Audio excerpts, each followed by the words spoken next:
tous. Quel plaisir de se retrouver pour cette troisième journée du CEFIA Rennes. L'innovation donne la pêche à l'agro. C'est le slogan de cette édition 2026 et l'innovation irrigue l'offre sur le salon. Plus de 2000 exposants dans les domaines clés du CEFIA, équipements procédés, ingrédients PAI, sécurité des aliments et emballage machine de conditionnement. Une vitrine Hall 1 met à l'honneur une cinquantaine de nouveautés emballages exposées sur le salon. Le réemploi mis à l'honneur avec le village du réemploi pour la première fois au CEFIA Rennes, imaginé en collaboration avec le réseau VRAC et Réemploi. Et puis, en parallèle, je suis certain que vous avez déjà scruté les emballages mis en lumière sur le salon. Deux tendances clés: la réduction, l'allègement, la recyclabilité, l'intégration de recyclés de l'autre. Et ce matin, justement, on va braquer les projecteurs sur ces deux exigences. La loi AGEC avait fixé le cap et désormais nous entrons très concrètement dans l'ère du règlement PPWR.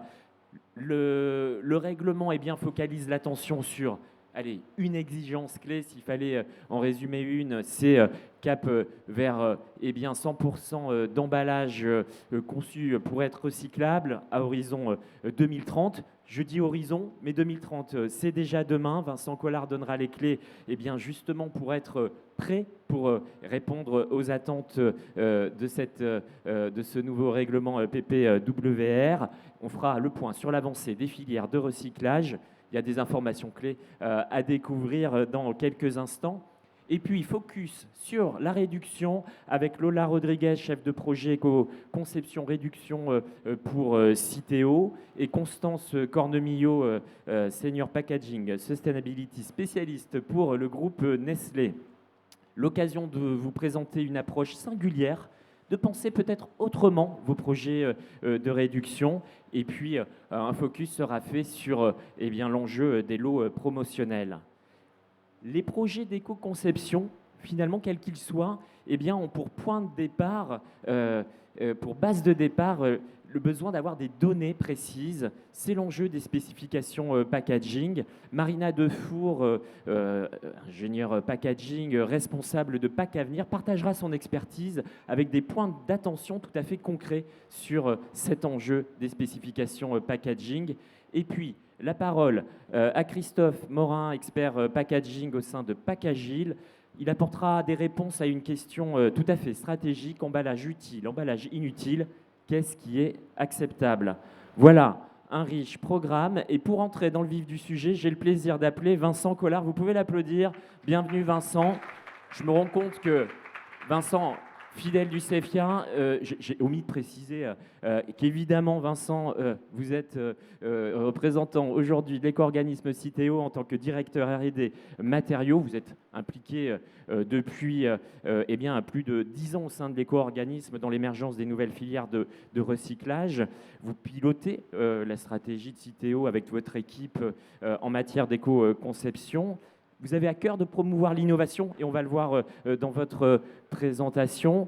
Je précise aussi que vous êtes administrateur du COTREP, coordinateur de l'harmonisation européenne des recommandations de recyclabilité via les normes, tout à fait important pour les années à venir.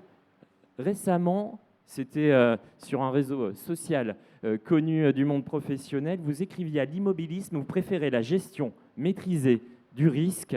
C'est le message clé de votre intervention ? C'est le message clé. Alors, j'ai pas autant d'impact que les secrétaires d'État américains qui changent le cours du pétrole avec des messages sur les réseaux sociaux, mais oui, c'est ça. Enfin, on est dans une...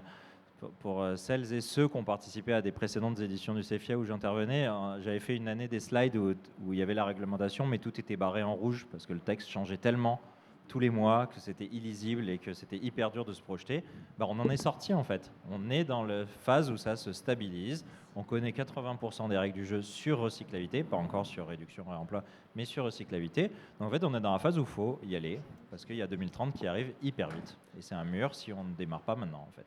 Et oui, et on a effectivement des éléments pour avancer. On va y revenir effectivement. Quelques mots sur Citeo, l'éco-organisme, évidemment des agréments avec des cahiers des charges et quelques évolutions tout à fait dans l'actualité, notamment je pense à Citeo Pro. Oui, on a beaucoup de questions là-dessus. Hop, si j'arrive à Alors c'est le avancer. grand bouton vert, non, ça fonctionne normalement.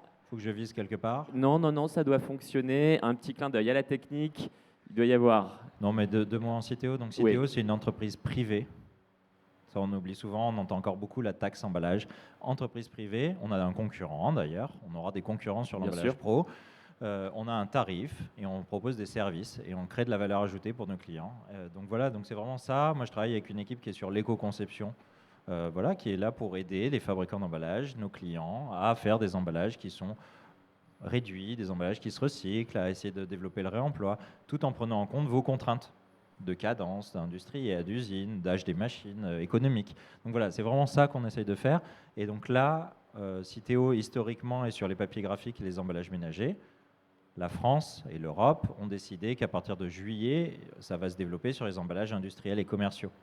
Donc il y a un premier gros enjeu qui est assez évident, c'est d'aller collecter plus parce qu'on est trop bas sur les taux de recyclage.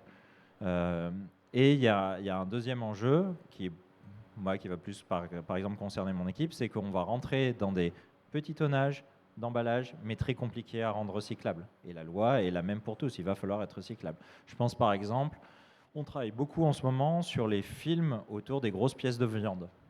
C'est un film, il y a 2000 tonnes utilisées en France, qui emballe des millions de tonnes de viande. Et ces films, ils ont 2 barrières qui rendent le film non recyclable. Donc voilà, on arrive sur ce terrain-là du pro, où c'est que 2000 tonnes, c'était un peu sous le radar parce que petit, mais ça va être le job aussi d'un Citeo d'aller créer de la valeur ajoutée sur ces films-là avec ses clients. J'en profite pour indiquer, Citeo Pro, l'enjeu REP des emballages, pour vous signaler qu'une table ronde aura lieu à 13h30 sur le sujet. Allez, on poursuit avec l'état des lieux. Donc c'est toujours bien de rappeler les chiffres, hein, c'est que le recyclage progresse. Donc on a 5 millions de tonnes, un peu plus, d'emballages ménagers. Il faut avoir en tête qu'il y a 7 millions de tonnes d'emballages industriels et commerciaux, donc ça va être encore plus gros. C'est un secteur encore plus gros, mais avec des matériaux plus simples. Enfin, en tout cas des designs d'emballage plus simples. On est sur un geste de tri. Le geste de tri à la maison est très bien identifié par les Français et les Françaises. On est dans les top gestes à la maison avec éteindre la lumière et couper l'eau du robinet quand on se lave les mains ou qu'on se brosse les dents. Donc ça, c'est identifié. Et pourtant, on n'est encore que sur des taux de recyclage qui doivent progresser parce que tout le monde ne trie pas systématiquement. Dans la cuisine, on trie plutôt bien. Dans la salle de bain, on ne trie pas assez. Souvent, je dis aussi, il y a des régions qui trient mieux que d'autres. C'est plus dur de trier en ville que dans la campagne. Donc tout ça, on le sait. On travaille un peu avec tout le monde pour essayer d'améliorer cette collecte, ce tri et donc les taux de recyclage. Alors, les taux de recyclage, si on regarde les chiffres, ils sont derrière moi. L'aluminium, 40%, un enjeu notamment sur la consommation nomade. Oui, complètement, parce qu'on boit des canettes à l'extérieur. Du coup, il faut pouvoir les collecter. Ce qui est important, c'est d'aller chercher que ce geste de tri soit partout tout le temps. Alors pas dans la forêt ou les montagnes ou sur les plages, ça, on va plutôt vous demander de ramener les déchets. Mais dans la rue, en fait, on va créer petit à petit ce geste partout tout le temps parce que c'est comme ça que ça devient une habitude en fait et qu'on trie de plus en plus.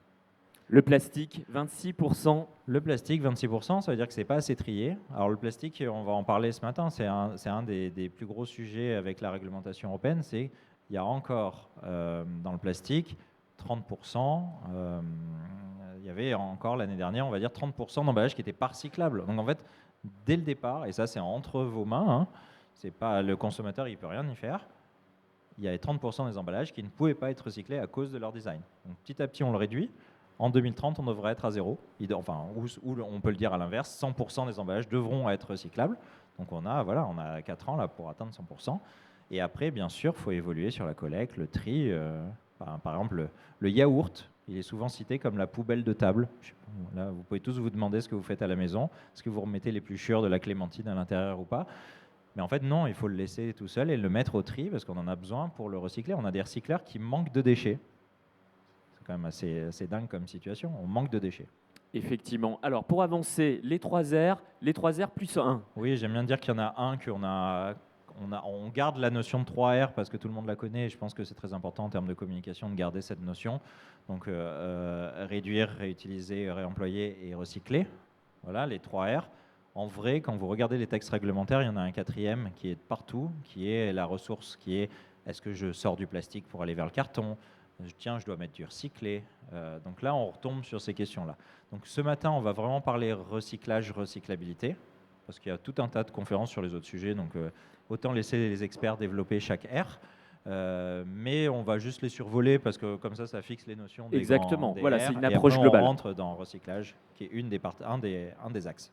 Allez, eh ben, le R de R, réemploi, réutilisation. Oui, c'est juste pour dire, le réemploi, en fait, quand on demande aux Français, aux Françaises, est-ce qu'ils veulent du réemploi des emballages consignés, ils nous disent tous oui. Enfin, tous. En tout cas, très majoritairement oui. Maintenant, il y a une sorte de nostalgie de la consigne, d'ailleurs, de certaines personnes qui ne l'ont pas connue. Et la consigne, en pensant consigne pour réemploi. Et en fait, on est en train de se dire, bah, oui, on va refaire du réemploi en France. On met beaucoup de moyens là-dessus, chez Citeo, mais avec tous nos partenaires, avec les fabricants d'emballage, avec nos clients. Mais en fait, ça implique plein de choses. Ça implique des flux logistiques, de camions, d'emballage. Ça demande des flux monétaires, de consignes.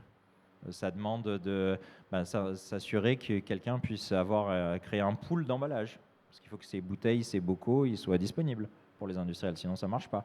Et en fait, si chacun commande ses bouteilles, ça ne fait pas assez pour qu'un verrier investisse et fasse une ligne de production et un moule. Donc voilà, en fait, il y a tout ce truc-là. Et donc chez Citeo, ce qu'on essaye de faire, c'est à la fois d'accompagner les initiatives locales et de nos clients qui nous semblent pertinentes là pour avancer. Ça peut être sur des questions sanitaires, comment on fait un emballage qui se lave et qui a à nouveau une qualité pour pouvoir refaire une deuxième boucle.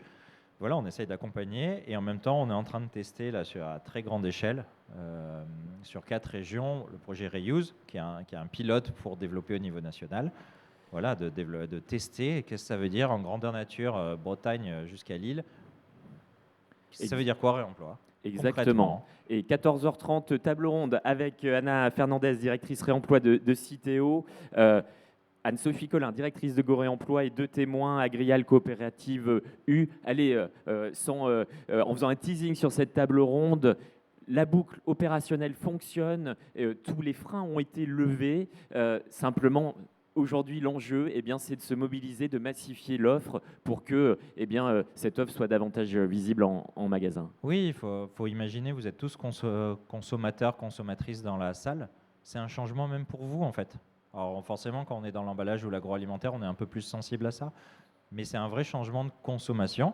Et il va falloir offrir plus de produits pour que ça devienne une habitude de prendre du réemploi par les consommateurs. Ça prendra un peu de temps, sans doute. Mais voilà, mais il faut le faire, en fait. Donc on est en train de le faire à grande échelle pour commencer à créer ce geste et cette habitude. Et plus il y aura de produits, mieux ce sera.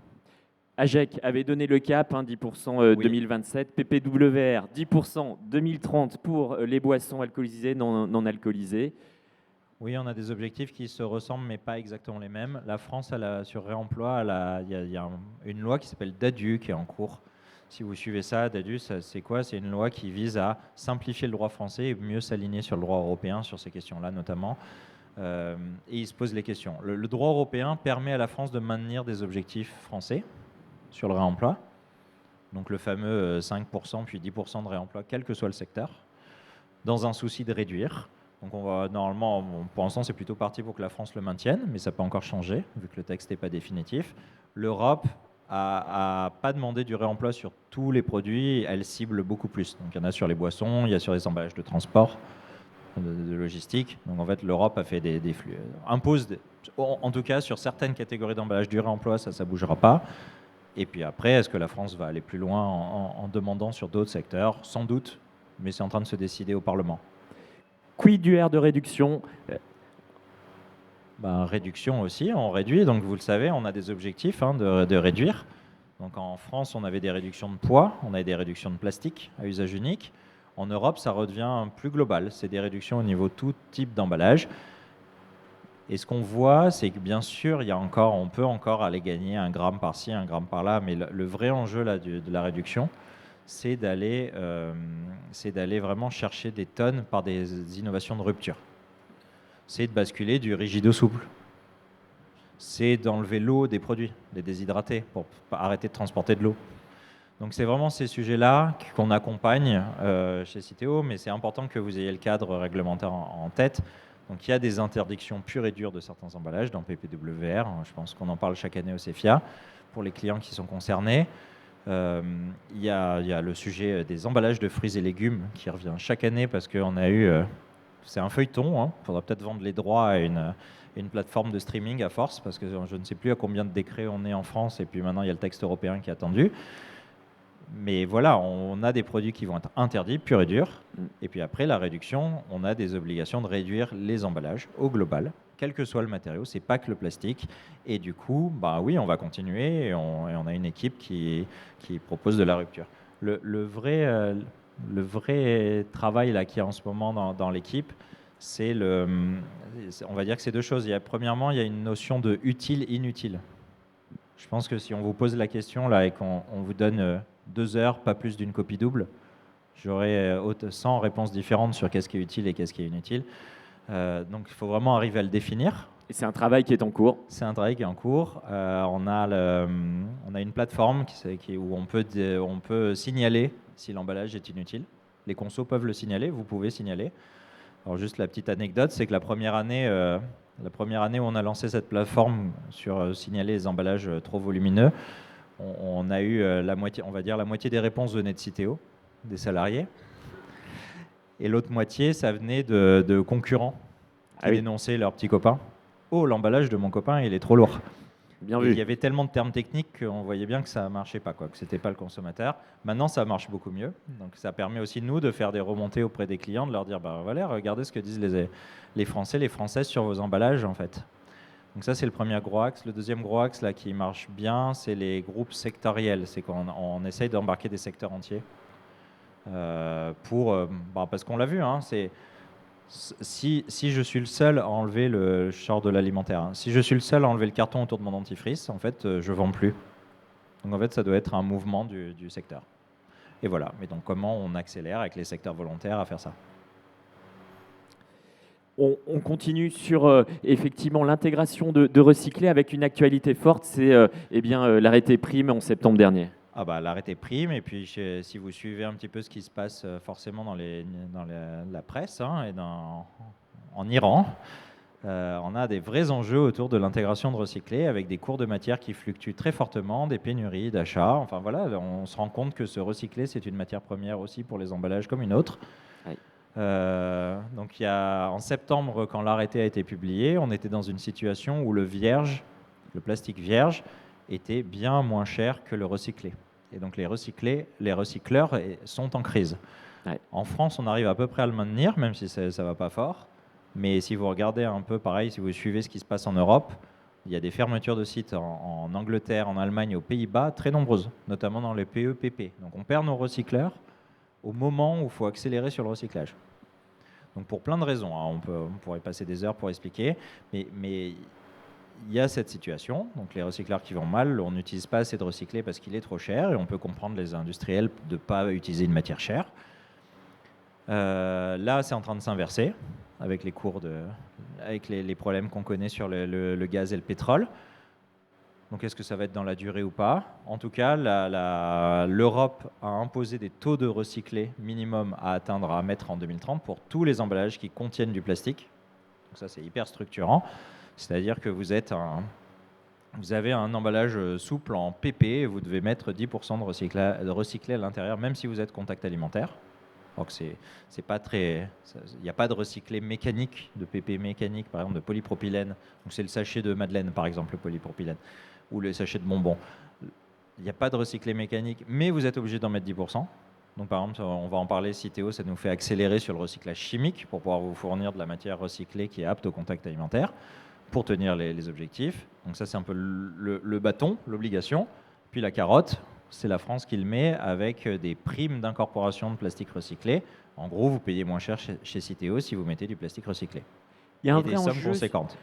Il y a un vrai enjeu sur la traçabilité, l'origine, parce que dans le contexte qu'on décrivait tout à l'heure, il y a aussi de la matière qui, venant notamment d'Asie et de Chine, pouvait déstabiliser le marché. Complètement. Alors là, vous avez juste les montants à l'écran, donc c'est assez conséquent en fait en termes d'eurotonnes par rapport à notre tarif, pour ceux et celles qui connaissent notre tarif. Mais oui, sur la traçabilité, c'est vraiment un message que je veux faire passer parce qu'on a encore énormément de questions qui arrivent chez Citeo là-dessus.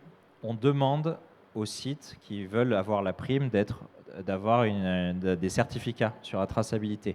Certificat de votre fournisseur d'emballage, si vous êtes conditionneur, certificat sur votre recycleur. On veut toute la chaîne parce que c'est ce que nous demande la loi et parce qu'aujourd'hui, il faut se rendre compte que ces primes d'intégration de recyclés, on estime chez Citeo qu'en 2026, ça va représenter à peu près 100 millions d'euros. Donc c'est beaucoup d'argent.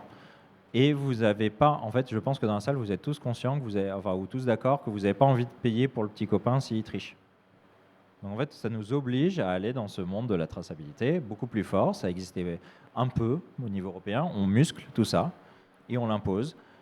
Mais on est obligé, vu les montants en jeu, on est obligé d'aller vers ça. Et ça va faire du bien à tout le monde de mettre de la traçabilité, de certifier que ça contient bien X%, et de pouvoir le prouver. Et une origine France pour les utilisateurs français?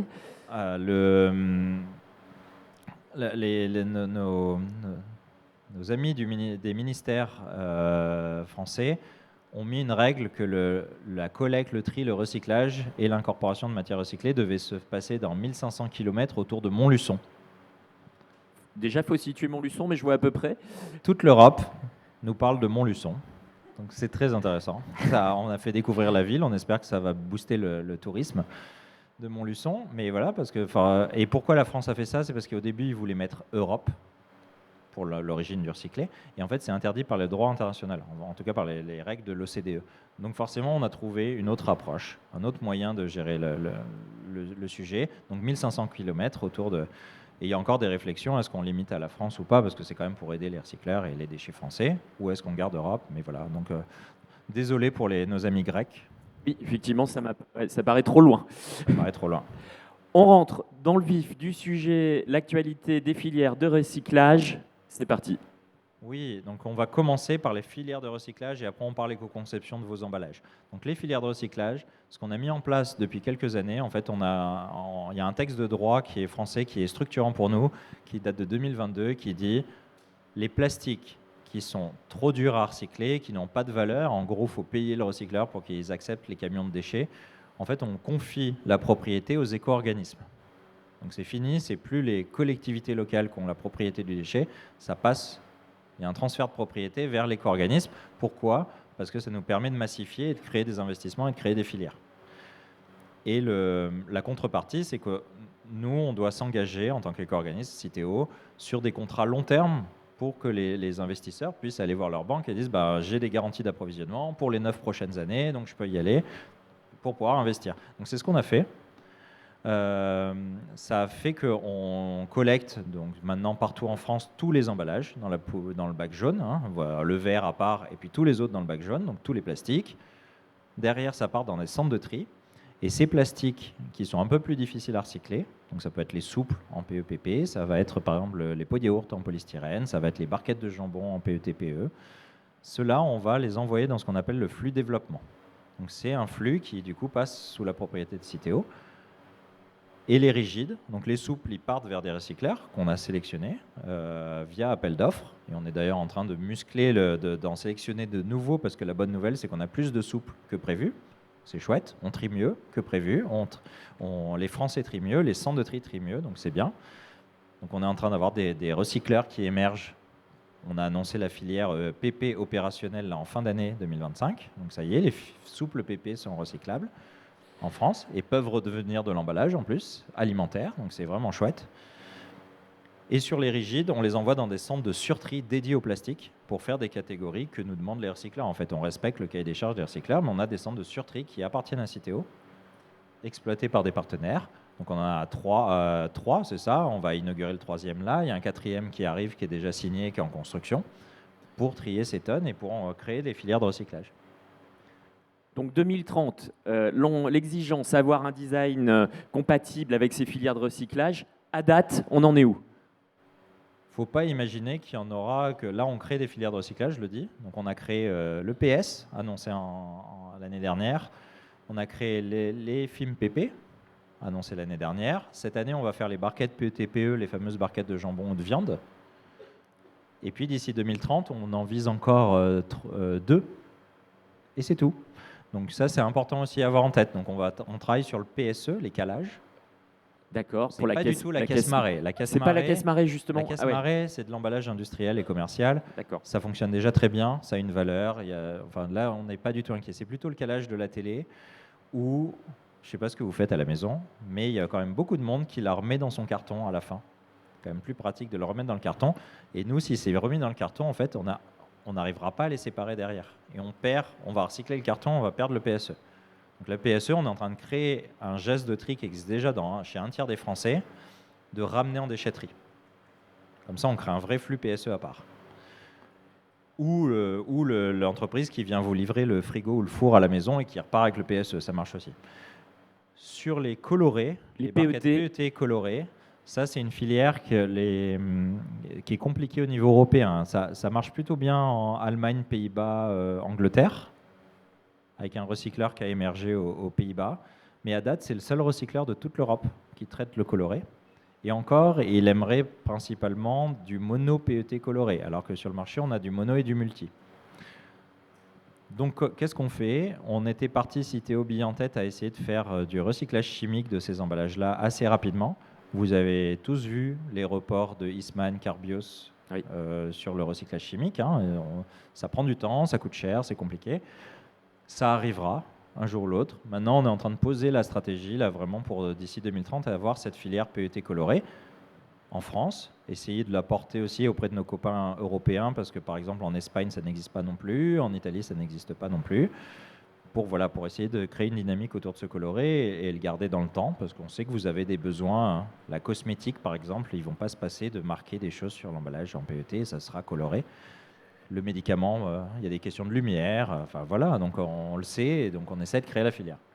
C'est clair pour cette perspective sur le PET coloré, mais là, quand on fait le tour de tous les matériaux sur la slide, il en manque quelques-uns, par hasard le PLA, mais d'autres, ça veut dire quoi aujourd'hui si on est intéressé ou si on est déjà sur ces matériaux? La première chose que ça dit qu'une entreprise seule ne peut plus innover en termes de matériaux d'emballage. Si vous n'êtes pas dans les cases là, c'est mort. Pour 2030, vous serez interdit. C'est ce que nous dit le droit européen, c'est ce que nous dit AGEC. Par contre, est-ce qu'on peut innover au niveau collectif? Est-ce qu'on peut tous ensemble décider que le PLA fabriqué à partir d'énergie nucléaire et de sucre de betterave, c'est pas complètement idiot? Pourquoi pas? En fait, nous, c'est un peu la position de Citeo, c'est de se dire, et on discute beaucoup avec nos amis de Total Corbion et de Futero, qui sont les deux gros producteurs français et européens, parce que c'est ça, c'est qu'en fait aujourd'hui, si on veut innover en termes de matériaux, là je parle plastique, mais en vrai on peut parler des calages en champignons développés par une start-up à Toulouse. Entendu. Pour remplacer le PSE, ce serait pareil, mais c'est de se dire, il faut un nombre suffisant de personnes, OK pour basculer vers ce matériau-là, OK pour financer les évolutions de collecte et de tri. Je ne sais pas si vous imaginez, on a 120 centres de tri, donc s'il faut adapter 120 usines, on est vite à 40-50 millions d'euros sur la table. Donc qui paye ces 40-50 millions d'euros? Est-ce qu'on est d'accord de les payer collectivement par la mutuelle Citeo? Ou est-ce que c'est les 3 entreprises qui se lancent dans le PLA qui doivent le faire? Et ça ne marchera pas, du coup, on va se le dire. Voilà, donc c'est ces questions-là qu'on a, France, Europe, parce que les autres pays sont pareils que nous. Ouais, des vrais sujets autour des modèles économiques à construire pour des matériaux innovants.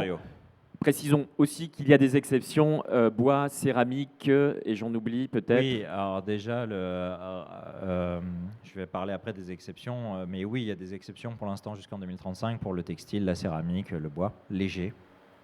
On attend la définition de bois léger. La Commission européenne ne nous a pas dit. Elle a dit, j'exemple le bois léger. Donc en fait, une boîte de camembert, c'est du bois léger. On est tous d'accord. La bourriche d'huître, moi, je dirais bois léger, mais si on me laisse le droit de choisir, j'ai dit bois léger, mais on garde. Je ne suis pas la Commission européenne, donc on attend la définition officielle. Créer des filières, donc c'est pas... Et si peut-être juste une précision, on a parlé de... Enfin, ce qu'il faut bien comprendre quand on dit le PLA, ou on peut innover en termes de barrières, on peut innover en termes d'étiquettes, d'opercules, de fermeture d'un emballage. C'est pas ça le sujet. le matériau principal de l'emballage, ce qui est le plus lourd dans l'emballage. C'est là où c'est plus compliqué d'innover aujourd'hui parce que ça demande de créer des filières et c'est un peu lourd. Créer les filières, ça nous permet d'évoluer jusqu'à 75% d'emballage plastique recyclable.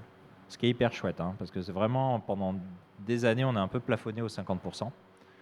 Là, on est à 75%, maintenant, en 2026, donc à moins de 4 ans de 2030, l'objectif d'être à 100% dans le droit. Donc ça, on a fait plus de 25. Il nous reste 25 à faire. Donc la partie verte, c'est la création de filières. Ça, il faut surtout, ce qui nous intéresse, c'est de savoir si vous êtes d'accord avec les décisions de Citeo pour les créer. Parce qu'en fait, créer des filières, ça a un coût, donc ça se reflète dans notre tarif. Donc il faut qu'on soit tous d'accord de les créer. Parce que je parlais du PET coloré. Peut-être dans la salle, vous vous dites, bah, je vais peut-être enlever la couleur alors. Ça me coûtera moins cher que de créer une filière. Et en tarif Citeo, bah, pourquoi pas. Mais il faut qu'on le sache, nous, pour savoir si on le fait ou pas. Donc c'est la partie verte. La partie jaune, c'est l'éco-conception. Donc l'éco-conception, nous, on estime qu'il y a un tiers de ces 15%, là, 5%, où c'est vraiment des emballages où les solutions existent. C'est juste qu'ils ne sont pas mises en œuvre. Moi, j'utilise l'expression, elles sont sur étagère. Vous pouvez aller voir vos fournisseurs, échanger. Je donne un exemple. On avait 18 500 tonnes d'emballage avec du noir de carbone non triable en 2020. Aujourd'hui, on en est à 5000. Ouais. Donc c'est une très bonne nouvelle. On a vraiment réduit la quantité, mais il en reste 5000. Et pourtant, la solution est sur étagère. Donc l'enjeu, c'est le design des emballages. Ça, c'est 5%. Et 10%, c'est des vrais problèmes R&D, des vraies questions R&D de design. Et là, on va basculer sur comment on innove, en fait, parce qu'il y a des vraies questions Enfin, on peut vous dire, bête et méchant, je dis n'importe quoi, la pompe sur un flacon PET, ça ne marche pas, passer en verre. Mais vous allez me dire, c'est trop cher, mon usine, elle n'est pas faite pour faire ça. Enfin, oui, ok, du coup, innovons. Allons-y, innovons. Sur la recyclabilité.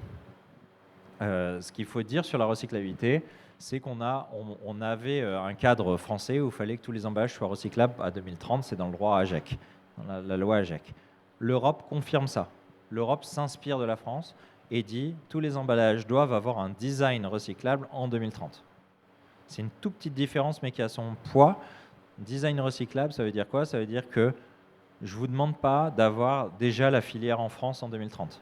Typiquement, on a des cas, pareil, je pense qu'on en parle chaque année au CEFIA, on a du mal à recycler les fameuses barquettes de poulet en XPS, en PS expansé en France.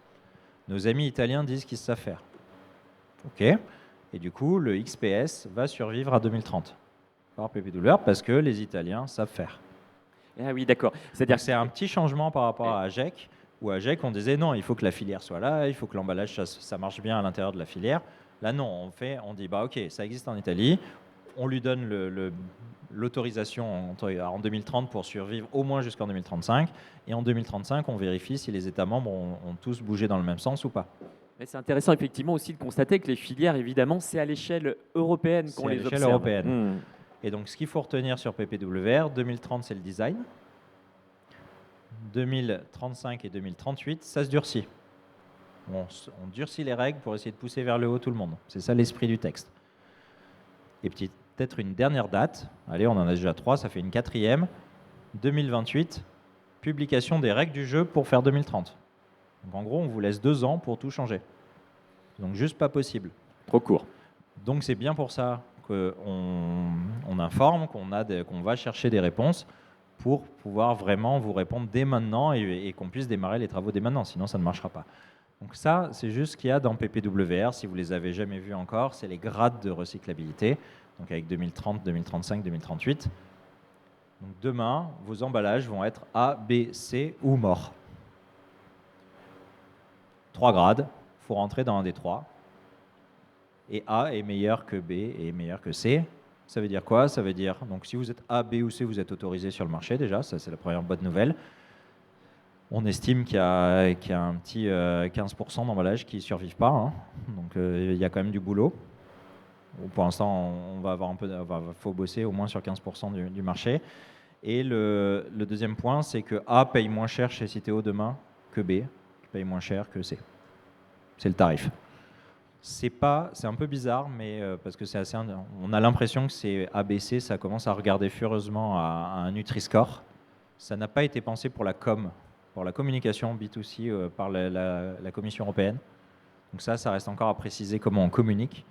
Mais en tout cas, c'est vraiment pour le tarif et les autorisations interdiction.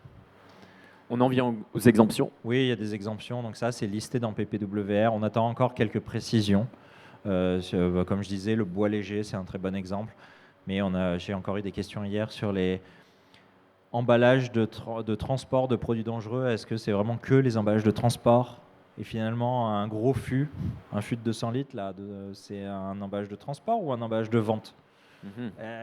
Et en fait, donc ça, ces précisions-là, on ne les a pas encore. C'est la Commission qui va nous les préciser petit à petit. Il faut se dire qu'il y a un cadre pour ce fameux PLA. On a parlé du PLA, mais on va en citer d'autres, hein, le PEF, les PHA, les PHV, hein, les champignons. Enfin, il y a d'autres matériaux. Le droit européen prévoit une exemption possible de 5 ans pour les emballages qui ont un matériau majoritaire innovant. Donc ça, c'est possible. On ne sait pas comment. Donc ils vont nous dire, assez tardivement, là, ils vont nous dire quel dossier remplir et auprès de qui pour gagner 5 ans. Mais ce qui est important à comprendre, c'est qu'en fait, 5 ans, ça, pour créer une filière, on a l'expérience chez Citeo, c'est beaucoup trop court.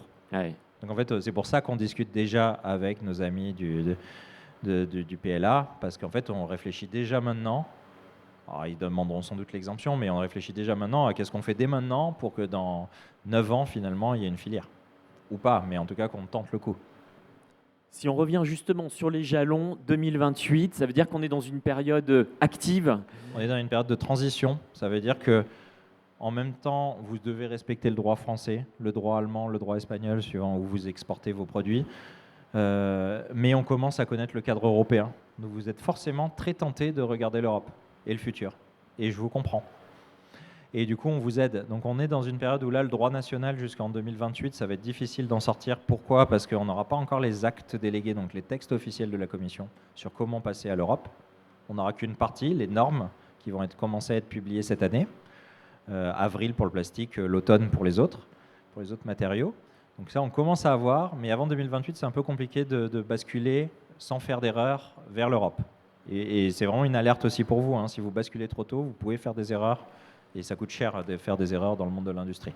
Donc avant 2028, c'est un peu dur, mais enfin, on va essayer il y a plein de choses qu'on sait déjà et on va vous aider du coup à le faire quand même avant 2028 sur ce qu'on sait. Mais il y a des cas où on ne pourra pas vous répondre.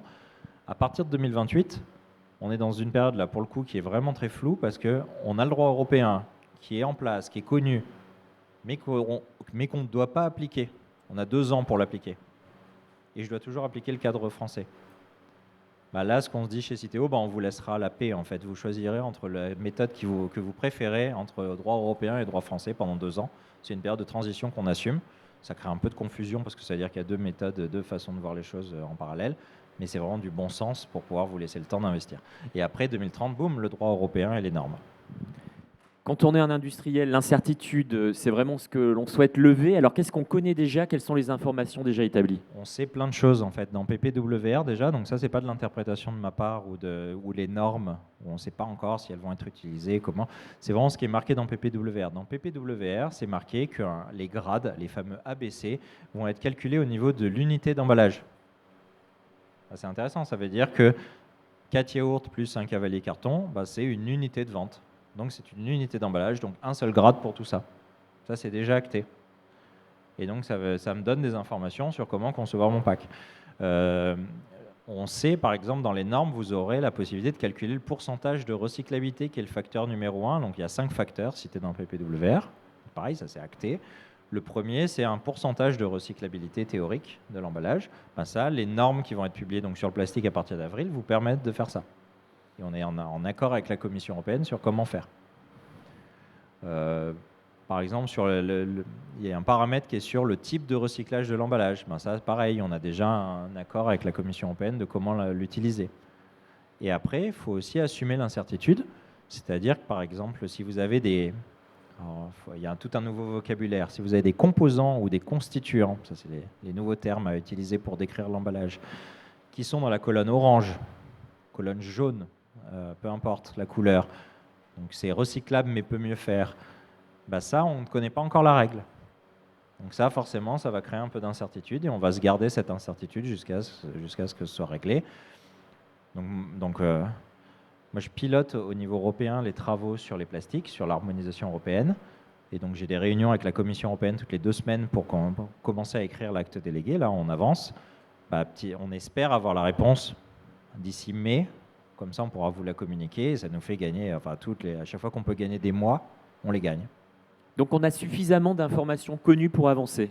Oui, on a vraiment suffisamment d'informations connues pour avancer. C'est-à-dire que si vous êtes, on va sortir là dans les prochains jours avec nos collègues européens des autres éco-organismes, une étude qui s'appelle Pas de regrets, No Regrets. Alors déjà, ce qui est très bien, c'est que pour la première fois, on sort la même étude dans plein de pays différents. Donc ça y est, les éco-organismes commencent à parler tous le même langage dans tous les pays. Ça va aider la simplification et l'harmonisation.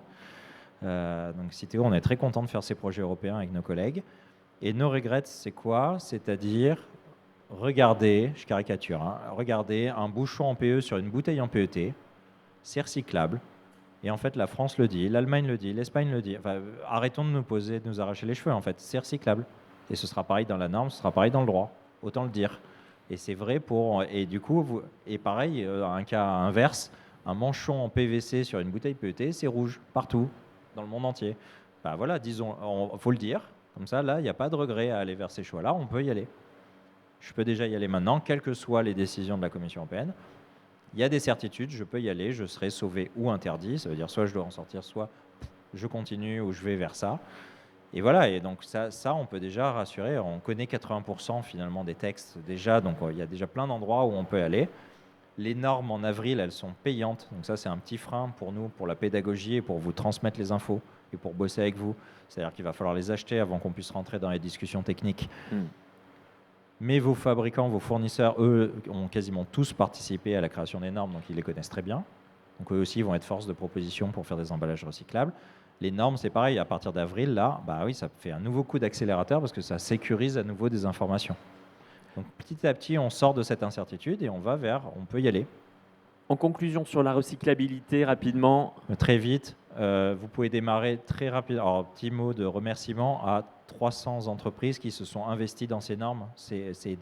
Vraiment, c'est des centaines d'heures, pour ne pas dire des milliers d'heures dépensées pour écrire, pour harmoniser ces règles de conception au niveau européen. Donc ça, c'est très bien qu'on ait réussi à faire ça et qu'on ait trouvé des consensus là-dessus. Et donc, ce que vous pouvez faire très rapidement, c'est déjà apprendre le nouveau vocabulaire. Nous, on va insister là-dessus chez Citeo. C'est quoi un composant? C'est quoi un constituant? C'est quoi une unité d'emballage? C'est vraiment une façon de décrire ces emballages. Et en fait, c'est OK pour discuter entre nous, mais c'est vos outils informatiques, vos fiches techniques. Enfin, il y a tout ça qu'il va falloir mettre en règle. Et ça, on a déjà toutes les infos pour le faire. Et puis, il faut commencer, le no regrets, se dire, tiens, ça c'est clairement vert, ça c'est clairement rouge, j'y vais pas. Comme ça permet déjà d'agir. C'est clair, Vincent. Il nous reste peu de temps et j'aimerais qu'on ait du temps pour échanger avec la salle. On va rapidement sur les sources d'inspiration, les pistes d'innovation. Hyper vite. Donc, vous avez compris, on innove sur l'emballage, sur le design. On essaye d'innover avec nos partenaires. On essaye d'innover sur les caisses qu'on trie. Donc, on a validé la faisabilité de faire un flux PET coloré. J'en ai parlé. On va faire peut-être une filière demain. Pareil, on est en train d'améliorer les cartons plastifiés, le tri, et on innove sur la création de filières. Quelques exemples pour montrer comment on bosse avec nos clients. C'est que, par exemple, sur le pot de yaourt, la banderole en papier, donc l'étiquette en papier, est trop lourde. Elle est hyper importante parce que si je ne l'ai pas, le pot s'écrase sur lui-même, je ne peux pas le palettiser. Ça fait la résistance à l'écrasement horizontal. Par contre, vertical. Mais du coup, il faut soit se passer de banderole, et ça existe, vous avez des pots de dessert plus épais où il n'y a pas de banderole en papier, soit il faut une banderole en PS.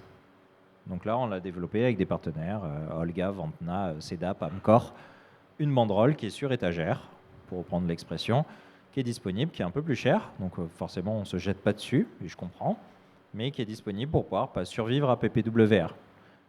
Un autre exemple, dans l'agroalimentaire, on est en train de coller, là, en ce moment même, à Oyonnax, des buvards au fond des barquettes de viande pour tester l'absorption de l'exudat de la viande avec des buvards qui sont compatibles au recyclage. Donc on est parti de matières qui n'étaient pas utilisées dans le monde agroalimentaire, qui étaient des matières absorbantes, qu'on traite, dans lesquelles on fait un traitement avec nos partenaires d'IPC, et qui vont partir là, cette semaine ou la semaine prochaine en test chez tout un tas de clients pour mettre de la viande dedans et voir si ça absorbe ou pas. Et c'est des buvards qui sont plus compatibles au recyclage. Donc on est capable de faire des appels à projets, on est capable de, comme là sur le beurre, pour remplacer les pauses de beurre avec nos clients, on peut faire de la recherche fondamentale en repartant de plus loin avec des chercheurs pour inventer le buvard de demain. Par contre, on a besoin de connaître vos problèmes. Donc ça, n'hésitez jamais à venir voir les équipes Citeo pour dire hey, « moi j'ai ce problème-là, sans solution ». Et on vous dit si nous, on a vu des solutions dans un autre secteur ou pas.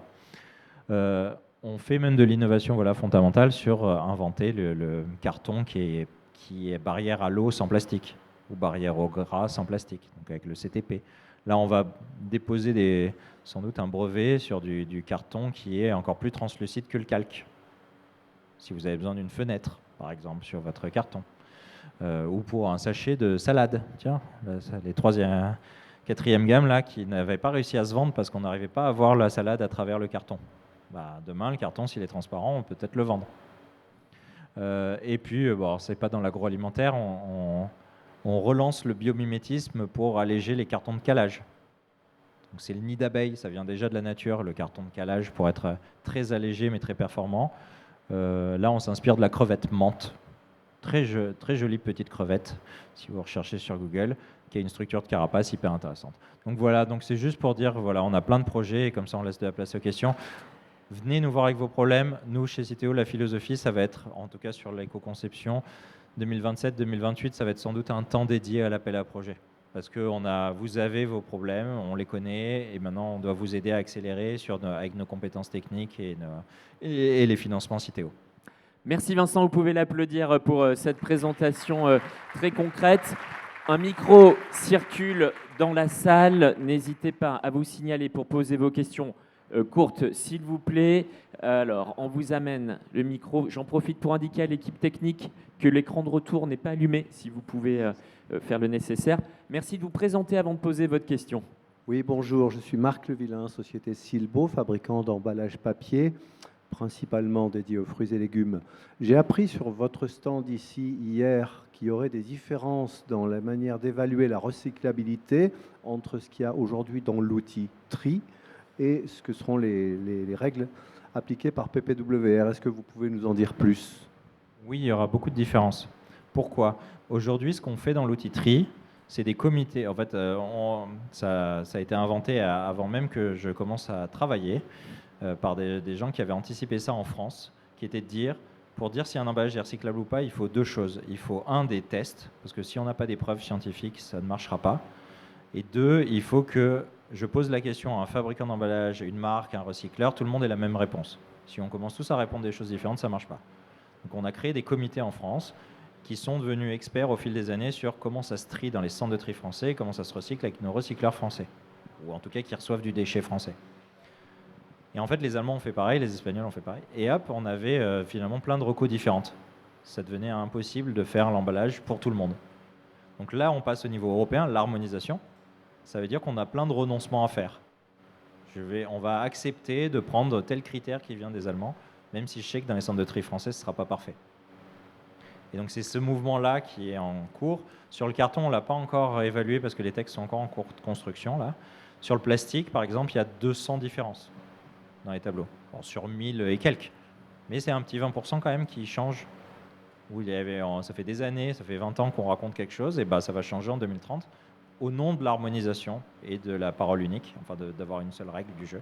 Et donc du coup, on y verra clair à quelle échéance Dès que les normes sont publiées, c'est-à-dire que... Et puis il faut imaginer que c'est quand même des outils vivants, les normes. C'est-à-dire que tous les 2 ans, on va les mettre à jour avec les nouvelles connaissances. Mais avril, vous avez les nouvelles règles du jeu plastique. Une partie des nouvelles règles, parce qu'on attend l'acte délégué officiel quand même derrière. Et à l'automne, sur le carton. Entendu, c'est clair. Merci pour votre réponse, Vincent. Une question à ma droite. Merci de vous présenter également. Réponse courte si possible, Vincent. Oui, bonjour, Nicolas Desbois, société Amcor Flexible. J'ai des interrogations sur la situation de la filière de recyclage des polyoléfines flexibles. Oui. Donc la filière PEP, souple. En France, on a fait le choix de faire du recyclage chimique. Ouais, je pense plutôt au mélange PE-PP, par exemple. Alors, peut-être pour expliquer pour tout le monde. En France, on a fait le choix, on a fait un appel. Donc les films en PP n'étaient pas recyclés jusqu'à présent. Quasiment pas, ni en France, ni en Europe, en fait. On entend plein de choses en Europe, mais c'était très mal recyclé un peu partout en Europe. Et ce qui se faisait, c'était des recyclages en mélange du PE et PP souple, qui faisaient des produits à basse valeur ajoutée. En France, on s'est dit non, ça c'est fini, on part d'une feuille blanche, on a cette chance-là, on est en retard, mais on a cette chance d'avoir la feuille blanche. Et donc on crée une filière. On a interrogé nos clients et on a fait le choix de faire uniquement du recyclage chimique pour du retour contact alimentaire. Parce que PPWR arrive et vous avez besoin de mettre du recyclé dans vos emballages. C'est la loi. Donc on part sur le chimique, les usines ont démarré, on envoie les tonnes de Citeo partent dans des usines de recyclage chimique. La demande en recyclé est insuffisante. Il n'y a pas un jour qui se passe chez Citeo sans que j'ai pas un client ou un fabricant qui me dise ça n'existe pas le RPP contact alimentaire. Si, ça existe, mais c'est en chimique, c'est un peu plus cher et il faut le savoir. Et donc en fait, là, comme il n'y a pas encore beaucoup de demandes sur la matière recyclée chimique, forcément, il y a encore du mécanique qui existe. Mais le but, c'est de tirer ça. Mais les usines, en tout cas, ont démarré. Ok, mais quel est le rendement du système de recyclage chimique? Alors, réponse courte sur ce point, vous prolongerez l'échange si vous voulez bien. Bien sûr. Non, réponse hyper courte. Le recyclage mécanique est meilleur si je peux le faire. D'un point de vue environnemental, d'un point de vue rendement, d'un point de vue coût. Ça n'existe pas. En fait, c'était même pas une option sur la table par rapport parce que vous devez mettre du recyclé dans les emballages.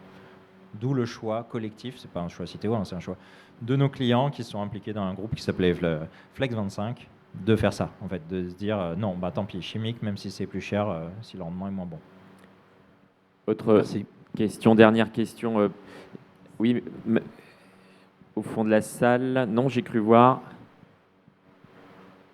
Alors, si pas de questions, vous prolongerez les échanges avec Vincent dans les allées du salon. Merci encore Vincent pour votre intervention. Vous pouvez l'applaudir. Réduction, pensée, l'usage unique, autrement focus sur les emballages promotionnels. J'ai le plaisir d'appeler Lola Rodriguez et Constance Cornemillot. Vous pouvez les applaudir. Merci à vous de me rejoindre. Lola Rodriguez, chef de projet éco-conception réduction au sein de l'éco-organisme Citeo. C'est une équipe de 4 personnes dont Géraldine Gauvin est la directrice.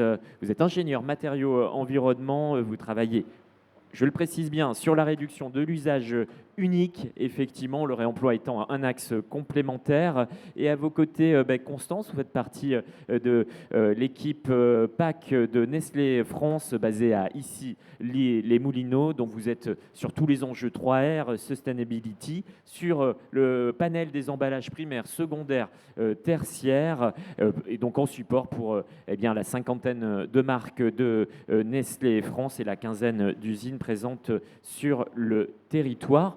Alors, première question, Lola, au fond, c'est pourquoi s'engager dans la réduction? Alors, l'idée déjà, c'est que la réduction, ça permet de réduire les impacts environnementaux. Et ça, c'est un élément clé du coup chez Citeo, et c'est vraiment vers ça qu'on souhaite aller au quotidien. Comme vous le savez tous, il y a plusieurs manières en fait de réduire les impacts environnementaux d'un emballage, mais on peut distinguer 3 actions clés que vous pouvez voir du coup ici, qui sont notamment de réduire la quantité d'emballage qui est mis sur le marché, concevoir des emballages réemployables pour du coup diminuer l'usage unique, ou encore choisir des matériaux d'emballage qui vont être recyclables et donc qui vont permettre de pouvoir diminuer, de pouvoir s'assurer de la seconde vie des matériaux. Ces actions, elles sont multiples et elles sont bien souvent entrecroisées. Lorsque l'on cherche à concevoir un emballage réemployable, pour qu'il soit performant, il va bien souvent falloir qu'il soit réduit au minimum, tout en garantissant le maintien de ses fonctionnalités. Et il faudra aussi qu'il puisse intégrer une filière de recyclable existante. L'ensemble de ces aspects est donc bien à garder en tête lorsqu'on veut éco-concevoir un emballage. Mais si on se concentre sur les actions de réduction, pourquoi en fait réduire? Ça permettrait d'avoir des actions plus vertueuses. Alors effectivement, c'est la petite zapette, parfait. Il faut appuyer sur le bouton vert. Vous êtes... Oui, voilà, on y est, c'est parfait Lola. C'est génial. Donc, réduire la quantité d'emballage que vous utilisez, ça va permettre en fait d'agir d'un seul coup sur l'ensemble du cycle de vie. Vous allez utiliser moins de matière, vous allez avoir moins de matière à produire, moins de matière à transformer, moins de matière à transporter et au final, moins de matière à gérer en fin de vie. Et ça, quel que soit le matériau que vous allez utiliser. Pour illustrer ici, vous avez du coup quelques illustrations d'un panier de courses moyen pour lequel on a comparé pour les mêmes produits une version d'emballage qui va être lourde, donc qu'on a appelée optimisable, et une version qui sera plus légère, qu'on a appelée sobre. Et on voit qu'avec des emballages qui sont déjà disponibles et courants sur le marché, en fait, on peut avoir une réduction du poids de l'ensemble du panier de 50%, 56% même, d'une réduction des émissions de gaz à effet de serre de 48% et de consommation d'énergie de 48%, ce qui est quand même déjà énorme. Une idée clé, en fait, pour résumer, c'est que réduire, c'est toujours impactant. Et ça, même si votre emballage est recyclable. Un étui-carton, c'est recyclable, mais si on peut s'en passer, c'est encore mieux. Ouais, effectivement, et on voit avec cette étude déjà et l'écart qui existe au niveau effectivement du poids des emballages, des leviers sont opérationnels pour aller encore plus loin. Oui, effectivement, tout à fait. Et on a des actions à mettre en œuvre, d'autant plus que, comme le disait Vincent tout à l'heure, on a des objectifs réglementaires qui sont extrêmement importants et engageants. Pour en citer qu'un, on a par exemple l'article 43 de PPWR qui demande à chaque État membre de réduire la quantité de déchets d'emballage pour chaque habitant de moins 5% en 2030, de moins 10% en 2035 et de moins 15% en 2040. Et ça, quel que soit le matériau. C'est quand même des enjeux énormes. Donc du coup, effectivement, qu'est-ce qu'on fait chez Citeo pour aider à réduire les emballages ? Eh bien, déjà, on structure en fait notre idée en plusieurs leviers d'action. Le premier levier qu'on connaît tous, c'est celui de l'optimisation, qui va permettre en fait de réduire les épaisseurs des emballages, réduire le vide. À Citeo, en fait, on considère que ce levier est toujours à travailler, notamment sur le vide, qui a encore beaucoup de choses à faire. Mais néanmoins, pour pouvoir atteindre les objectifs réglementaires, il va falloir en fait aller vers des actions encore plus rupturistes, qu'on a qualifiées en 5 nouveaux leviers, qui sont par exemple la suppression ou la réduction des emballages de l'eau promotionnelle, que ce soit des emballages de fond de rayon ou des emballages promotionnels, justement. On va avoir aussi tout ce qui sera le passage au grand format. L'idée, c'est que pour transporter une même quantité de produits, on va pouvoir utiliser une moindre quantité d'emballage. Ça va être, comme le disait Vincent aussi tout à l'heure, le fait de passer des emballages rigides à des emballages souples, qui sont beaucoup plus légers. On va également avoir ce qu'on appelle la frugalité des fonctionnalités. L'idée, c'est de remettre un peu en question justement toutes les fonctionnalités qui vont être portées par les emballages à usage unique pour les réduire à l'essentiel. Et enfin, l'idée de travailler en fait directement sur le produit pour pouvoir réduire l'emballage qui le transporte, notamment en passant à des produits solides, concentrés ou à diluer. Ce que je comprends, Lola, c'est qu'au fond, ce que vous proposez, c'est une approche globale. Et au fond, on a l'impression que la réduction, on fait ça de longue date dans l'industrie agroalimentaire, évidemment. On cherche à optimiser notamment ce levier-là. Et pour autant, on peut effectivement imaginer une démarche qui soit un peu différente. Oui, tout à fait.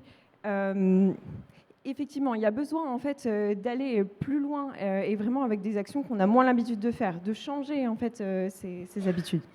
Alors, vos axes de travail?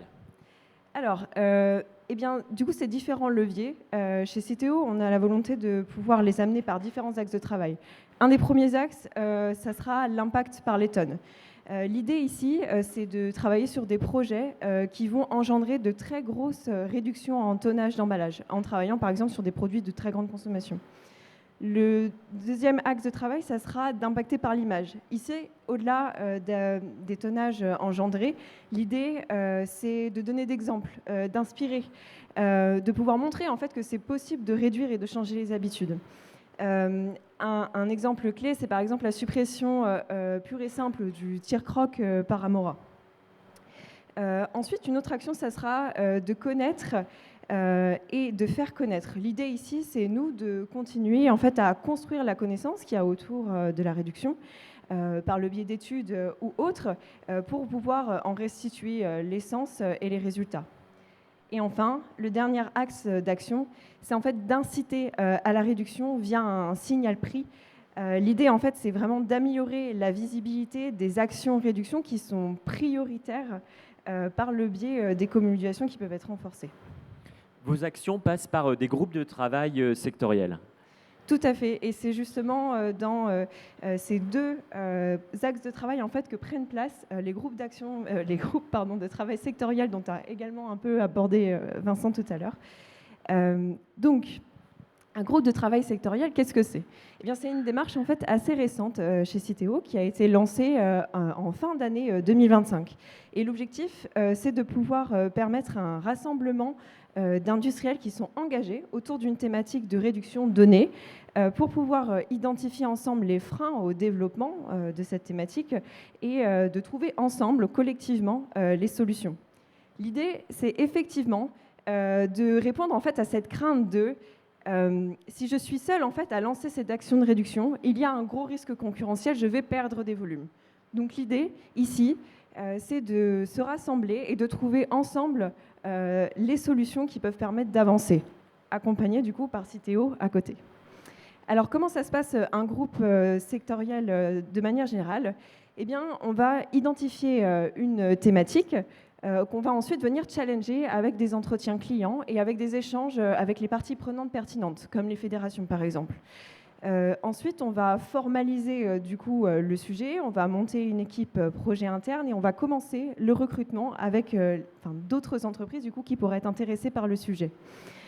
Et enfin, c'est là où commence vraiment le groupe de travail, avec des premières sessions de travail ensemble, généralement en physique, où on va pouvoir réaliser dans un premier lieu un premier grand état des lieux justement sur le sujet, et ensuite commencer à travailler ensemble pour définir les objectifs, les contraintes et les leviers pour pouvoir agir ensemble. Également aussi définir la feuille de route. Qu'est-ce qu'on va faire exactement pour pouvoir répondre à ces problèmes ? Et ça peut mener par exemple à des études ad hoc ou à des expérimentations terrain. Alors, quels sont les groupes de travail sectoriels ? Alors, aujourd'hui chez Citeo, on a 4 groupes sectoriels qui sont lancés ou en cours de lancement. On a la suppression des lots promotionnels, la réduction du vide dans la vente à distance, la suppression des étuis dans la cosmétique ou encore la suppression des étuis fourreaux dans le frais traiteur. C'est celui-ci du coup qui est en cours de lancement. Les 3 autres sont bien lancés. Focus sur le premier, les lots promotionnels. Effectivement. Alors aujourd'hui, on va vous parler un peu plus de celui sur la suppression des lots promotionnels qui s'appelle en vérité virtualisation des lots promotionnels. Ça vous donne du coup une petite clé de quoi on va parler.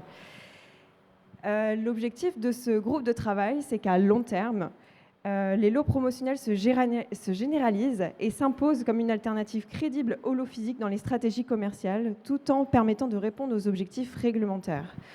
On a également un premier objectif du coup pour cette première année, qui est en fait de mettre en œuvre des démarches d'expérimentation collective pour venir tester à périmètre maîtrisé les paramètres clés de la promotion virtuelle.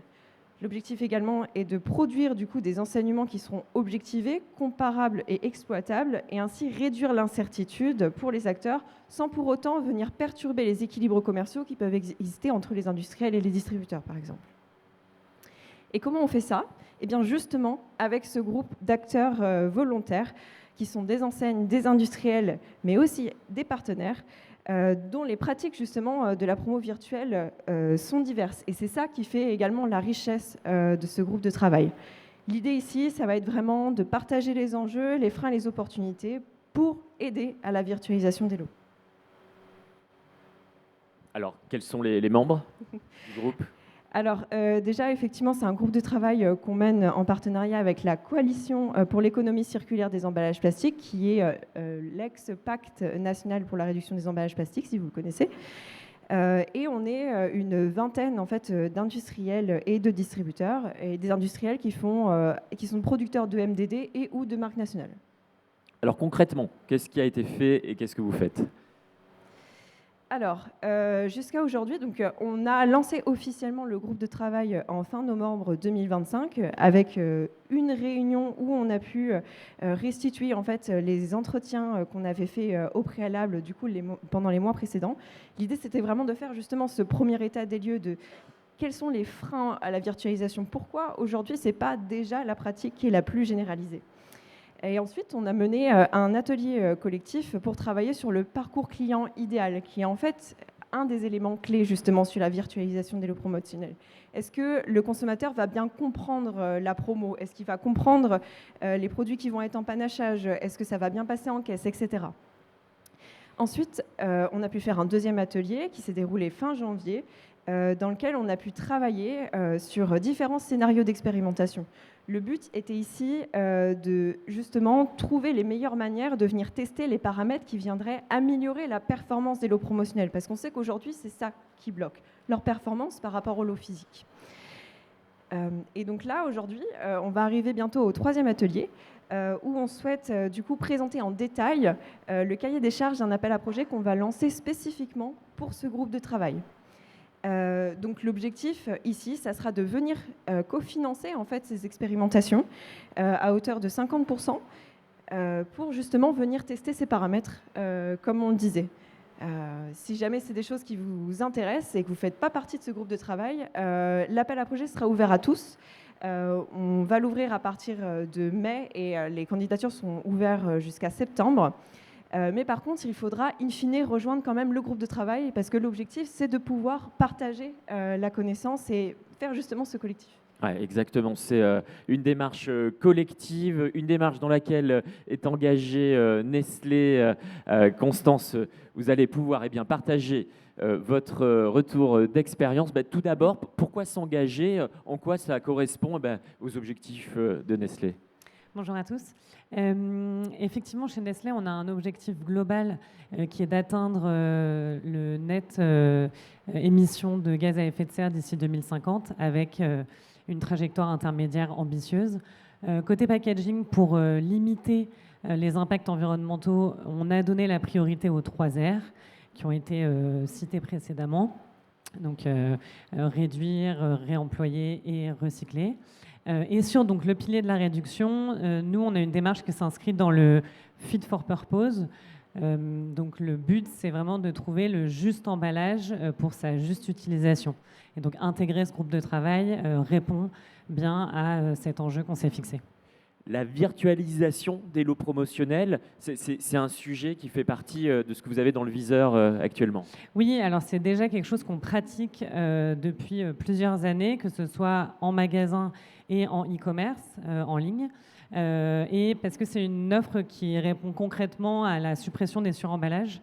Voilà. Et puis en plus, ça permet aussi de pouvoir tester et déployer rapidement des mécanismes promotionnels plus flexibles. Oui, c'est ça aussi, un gain de réactivité. Alors, vous êtes au cœur de ce GT. Quel est votre regard?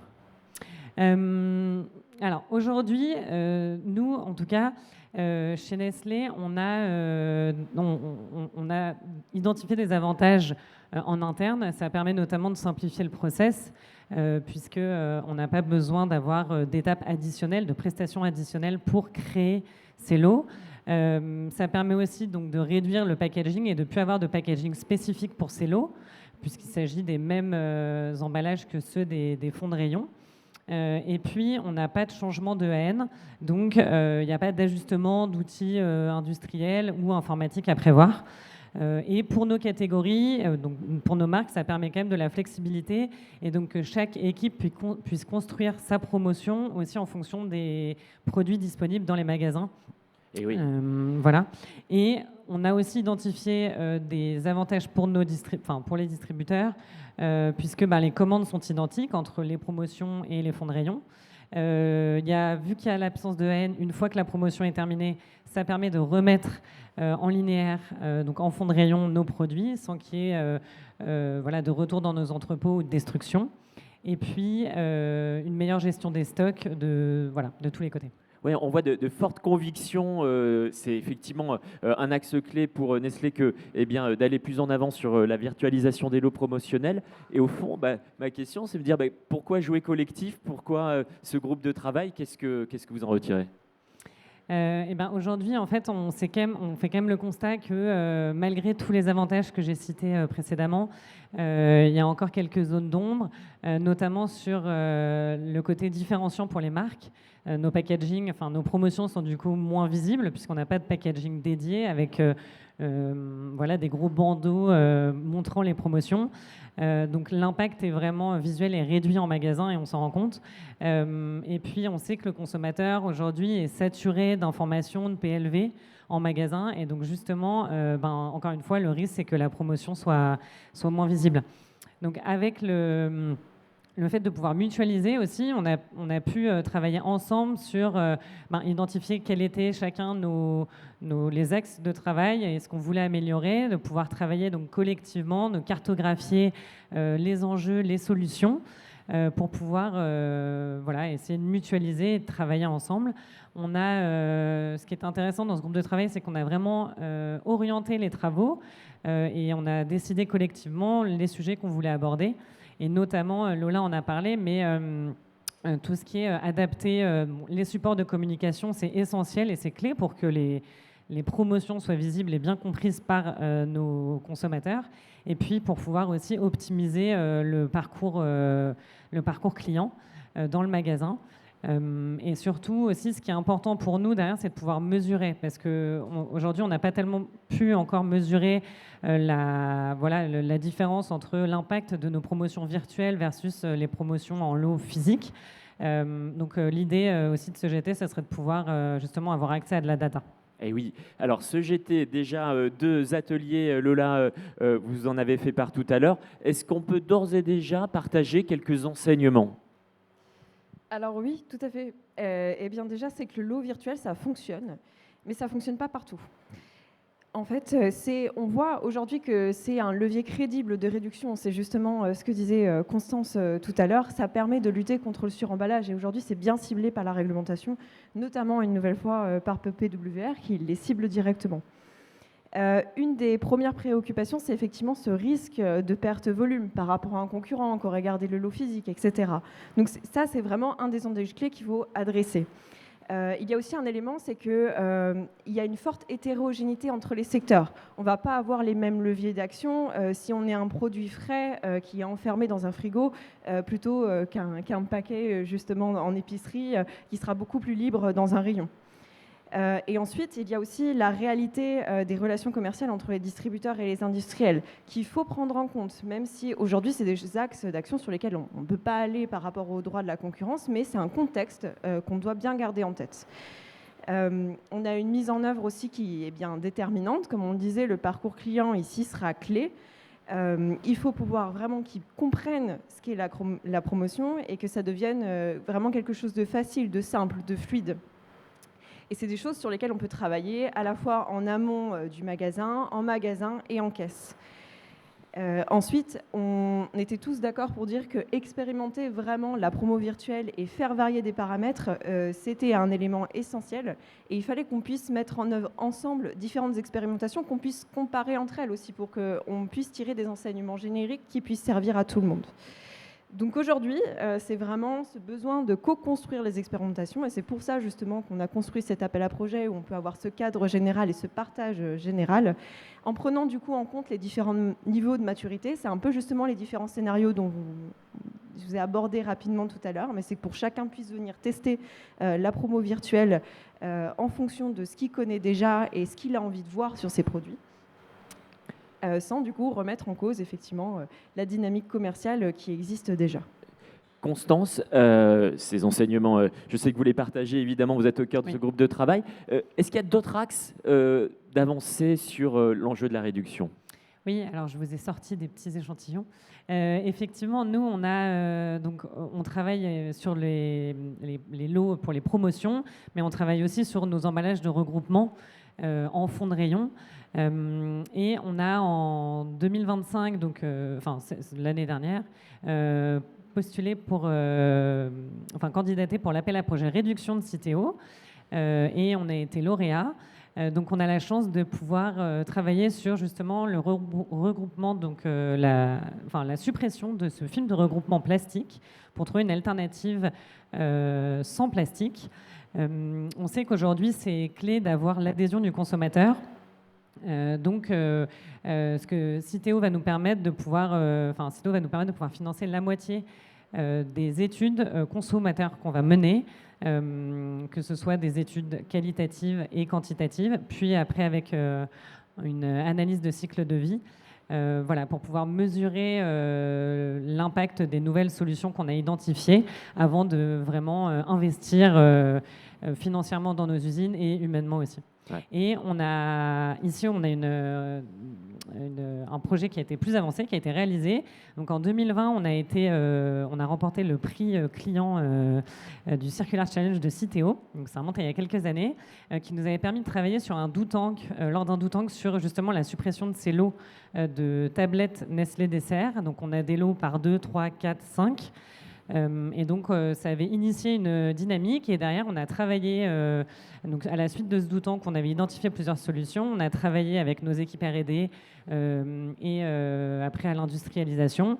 Et on a lancé l'année dernière donc, des lots qui sont maintenant regroupés par des stickers papier. Et donc ça permet quand même d'éviter 34 tonnes de plastique par an. Mis sur le marché en France. Et on est très content parce que cette dynamique, on a, en tout cas pour le rayon des tablettes de chocolat, on a vu que ça faisait maintenant consensus et donc qu'on poussait aussi nos concurrents vers ce type de solution déplastifiée. Ouais, une avancée très concrète, un consensus aussi pour que vous partagiez les tablettes de chocolat avec tout le monde. Le mot de la fin, Lola, la perspective sur cet enjeu de la réduction. Eh bien, le travail continue, du coup. On espère qu'on aura plein de candidatures intéressantes pour cet appel à projet. Et comme vous avez pu le voir, on a d'autres groupes de travail. Donc, si vous êtes intéressés, n'hésitez pas à nous contacter pour pouvoir les rejoindre. On va continuer cette démarche. Donc, des nouvelles thématiques vont sortir. Vous pouvez aussi nous contacter si vous avez une thématique qui vous semble pertinente à pouvoir pousser. Et on essaiera pour pouvoir la lancer. Merci, vous pouvez les applaudir. Merci Lola, Constance. On prend le temps pour une question. Est-ce qu'il y a une interrogation, une demande de précision sur cette intervention ? Si pas de questions, on poursuit le programme. Merci à vous. On poursuit avec Éco-Conception. Où en êtes-vous de vos spécifications packaging? Marina Defour, bienvenue, vous pouvez l'applaudir. Manager ingénierie packaging pour Pack Avenir. Depuis plus de 3 ans, vous gérez le centre de ressources technologiques dédié au packaging. C'est l'unique CRT dédié à l'emballage en France, une activité multi-matériaux, multi-secteurs d'activité. Pack Avenir attaché à l'ESEPAC, l'École supérieure européenne de packaging. Vous venez de la Haute-Loire, bienvenue en Bretagne. Et quelque part, ce sujet des spécifications packaging, il est stratégique. Pourquoi ? Alors, il est stratégique pour les entreprises, on va le déployer un petit peu après. C'est vrai que c'est un sujet qui est trop peu regardé actuellement et qui pourtant peut permettre de répondre à beaucoup d'enjeux auxquels sont confrontées les entreprises demain. Alors, vous l'avez déjà présenté, je vais passer vite parce que j'ai compris que le temps était compté. Donc, on est un centre de ressources technologiques. Le seul centre en France packaging labellisé par le ministère d'Enseignement supérieur et de la Recherche. On est basé dans les mêmes locaux que les EPAC. On travaille sur tous les marchés, principalement pharma, cosmétiques, agroalimentaire, et on travaille tous les matériaux d'emballage. Nos actions, elles s'articulent principalement autour de 3 grands axes. Le premier, ça va être l'accompagnement des entreprises sur des sujets divers et variés, technique pack, tout ce qui va être test laboratoire sur de la caractérisation des matériaux, l'homologation packaging, des tests sur produits finis, notamment des tests de transport. Et notre dernière activité qui est un peu plus marginale, c'est tout ce qui est formation continue dans les entreprises. Donc, pour donner un petit peu de contexte, c'est vrai que les entreprises aujourd'hui sont confrontées à beaucoup d'enjeux. Ce qu'on a vu, nous, chez nos clients, c'est que dans l'industrie agroalimentaire, comme dans les autres, l'état des lieux est un petit peu en demi-teinte. On se retrouve avec des entreprises de grande taille, qui ont parfois des outils, qui ont des spécifications qui existent, etc. Mais avec les nouveaux enjeux, il peut manquer de la data. A contrario, on va se retrouver avec des plus petites structures, des structures à taille plus humaine, qui n'ont pas forcément d'outils de gestion des spécifications packaging et qui vont principalement travailler, si je prends à l'extrême, sur la base de la fiche technique du fournisseur, et c'est tout. Donc ce sujet, il devrait pourtant être central, comme vous l'aurez compris, notamment pour traiter les sujets réglementaires, les sujets d'éco-conception, et puis éventuellement entrevoir des gains. J'ai remis un petit peu ici tous les enjeux réglementaires. Si on reprend, on a la REP des emballages ménagers, la REP des emballages professionnels, qui vont amener les entreprises à faire des calculs pour leurs éco-contributions. On a PPWR, par exemple, pour laquelle il va falloir valider de la conformité réglementaire. On a des enjeux stratégiques des entreprises de réduction des émissions carbone, pour lesquels on va être amené à calculer des analyses de cycle de vie. Toutes ces données, tout ça, ça a un coût, ça nécessite des ressources, c'est des choses que les entreprises doivent supporter. Donc derrière, il y a aussi l'objectif de se dire, est-ce qu'on ne peut pas aller essayer de récupérer de l'argent un petit peu ailleurs via d'autres actions. On a parlé ce matin beaucoup de réduction, nous on parle aussi de design to value, c'est comment on va faire de l'harmonisation et de la réduction pour aller chercher des réductions de coûts, et puis peut-être challenger les fournisseurs à travers d'appels d'offres. Donc tout ça pour dire que pour faire tout ce travail-là, les entreprises elles ont besoin d'avoir de la donnée. Donc les premières questions à se poser, c'est de se dire, de quelles données j'ai besoin pour pouvoir faire tout ça ? Est-ce qu'elles sont facilement disponibles dans mon entreprise et est-ce que je peux vraiment les exploiter ? Donc si je comprends bien, c'est le point de départ de toute feuille de route en matière d'éco-conception. Oui, exactement. Ça va être la base. Là, par exemple, on peut se poser aussi la question de savoir est-ce que j'ai besoin d'un outil de gestion des spécifications qu'on appelle aussi un Specification Management Tool, sur la partie PAC, voire autre. Un des états des lieux qu'on a, c'est par exemple, si vous regardez la partie gauche ici, vous allez créer vos codes PAC dans SAP ou dans votre ERP, vos codes nomenclature, et puis derrière, vous allez pouvoir y mettre éventuellement une fiche technique. On va se retrouver avec certaines entreprises qui vont avoir une multitude de petites bases de données, voilà, où on va aller rechercher les données, par exemple, pour refaire une petite base de données, pour calculer les éco-contributions. Je vais aller chercher les informations techniques, les données techniques, pour aller faire ma petite base de données, par exemple, pour mon PAC, etc. L'idée, l'objectif d'un outil de gestion des spécifications, c'est de regrouper toutes ces données dans un seul et même endroit, qui sera complètement interfacé avec SAP ou votre ERP, de manière à ce que les codes nomenclature soient directement liés. D'accord ? Donc il y a plusieurs intérêts à ça, notamment le gain de temps. Pour vous donner un exemple, chez un client, récemment, on a estimé à plus de 6000 heures le temps passé à de la saisie de données. 6000 heures, c'est énorme. 6000 heures sur une année, j'imagine. On est déjà sur du ROI, sur l'investissement d'un outil. Voilà. Juste une précision, Marina, SMT, l'acronyme, ah oui, c'est Specification Management Tool. C'est un outil de gestion des spécifications, packaging, entre autres. On verra après que ça peut aller plus loin. Derrière, l'outil va vous permettre aussi de sécuriser de la donnée. Par exemple, vous avez des statuts, vos spécifications vont avoir des statuts qui peuvent être provisoires et il y aura des étapes de validation. Ça va permettre aussi au sein de l'entreprise de parler un langage commun entre les différents services. Ça permet aussi de valoriser le travail des équipes. Aujourd'hui, personne n'est vraiment passionné par le fait de saisir de la donnée. Donc si on peut travailler en amont et synthétiser, simplifier ce travail-là, et bien derrière, vous aurez un travail beaucoup plus valorisant de traitement de la data. Et puis derrière, ça peut aussi permettre de faciliter les appels d'offres auprès des fournisseurs. Si on reprend un outil de gestion des spécifications, il va vous permettre à la fois de stocker par exemple des artworks, il peut vous permettre de stocker toutes les liasses documentaires dont vous avez besoin, il peut vous permettre, vous avez certains modules qui existent qui peuvent permettre de faire des calculs automatiques, des analyses de cycle de vie.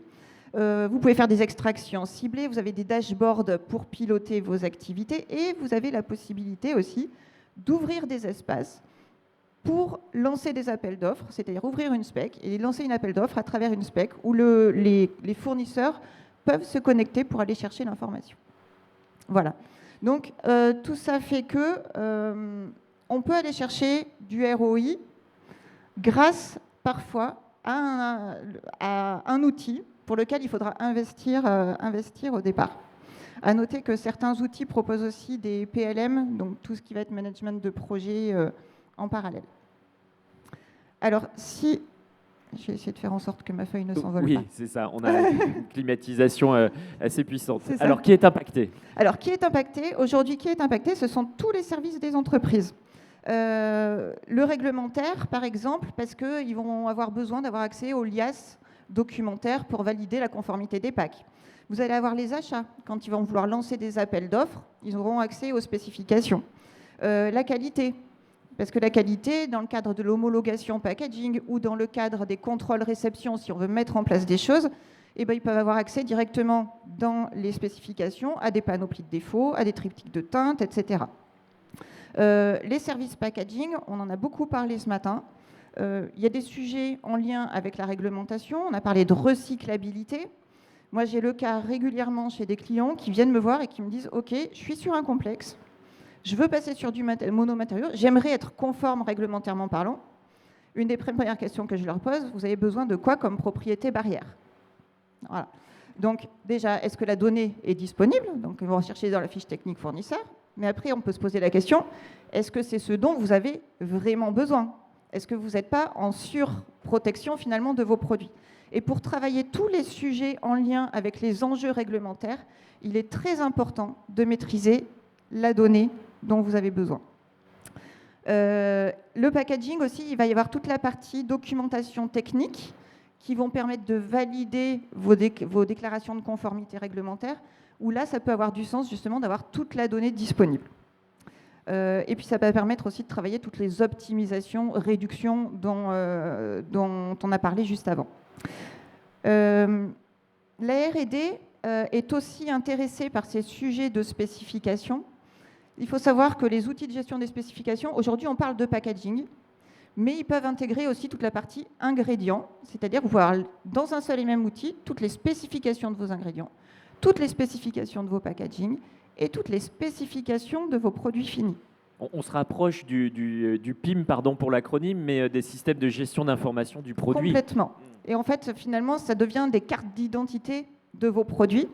Et les spécifications, là où vous l'aurez compris, Vincent Collard parlait tout à l'heure d'unité d'emballage.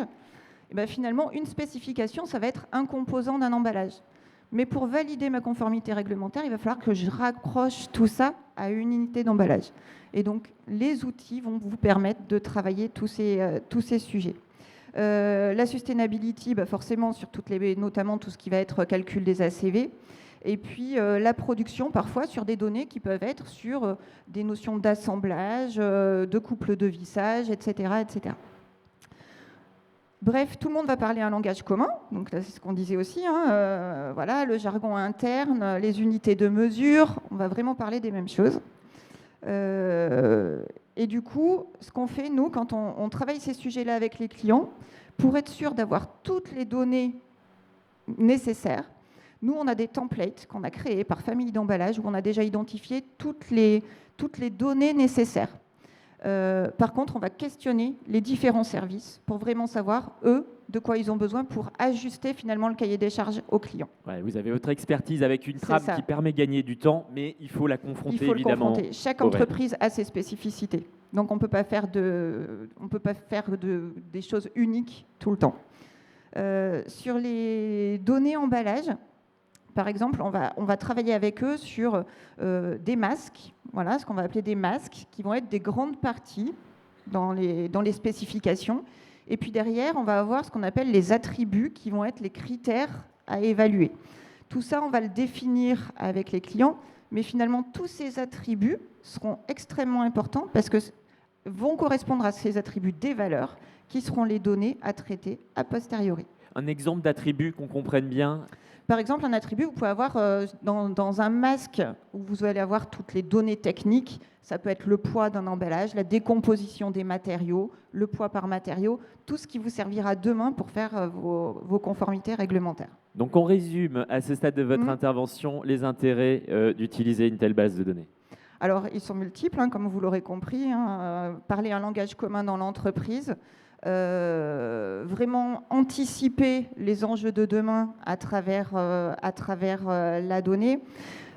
Ce qu'il faut se dire, c'est que une fois qu'on a toutes les datas, l'outil, vos datas sont prêtes, vous avez tout à disposition. Toutes les données sont fiables, correctement renseignées, etc. et bien derrière, vous allez pouvoir faire un état des lieux réel, une analyse de l'existant, un diagnostic sur un diagnostic RSE, si vous voulez faire des ACV sur vos plus gros volumes de vente, par exemple. Un diagnostic de conformité réglementaire. On parlait des grades de recyclabilité. Est-ce que je suis A, B, C ou est-ce que je suis en rouge? Si je suis en rouge et si c'est mes gros volumes de vente, ben, je vais peut-être mener mes actions prioritaires là-dessus. Les résultats, l'impact n'en sera que meilleur. Donc, en fait, c'est comment on va travailler ces sujets-là et comment construire. Ça va permettre, pour moi, c'est le point de départ pour construire la roadmap pour être prêt aux échéances 2028-2030. C'est clair. Voilà. Pour conclure, le mot de la fin, Marina. Alors, pour conclure le mot de la fin, juste avant, je trouve qu'il est très, très important de travailler en collaboration avec les fournisseurs.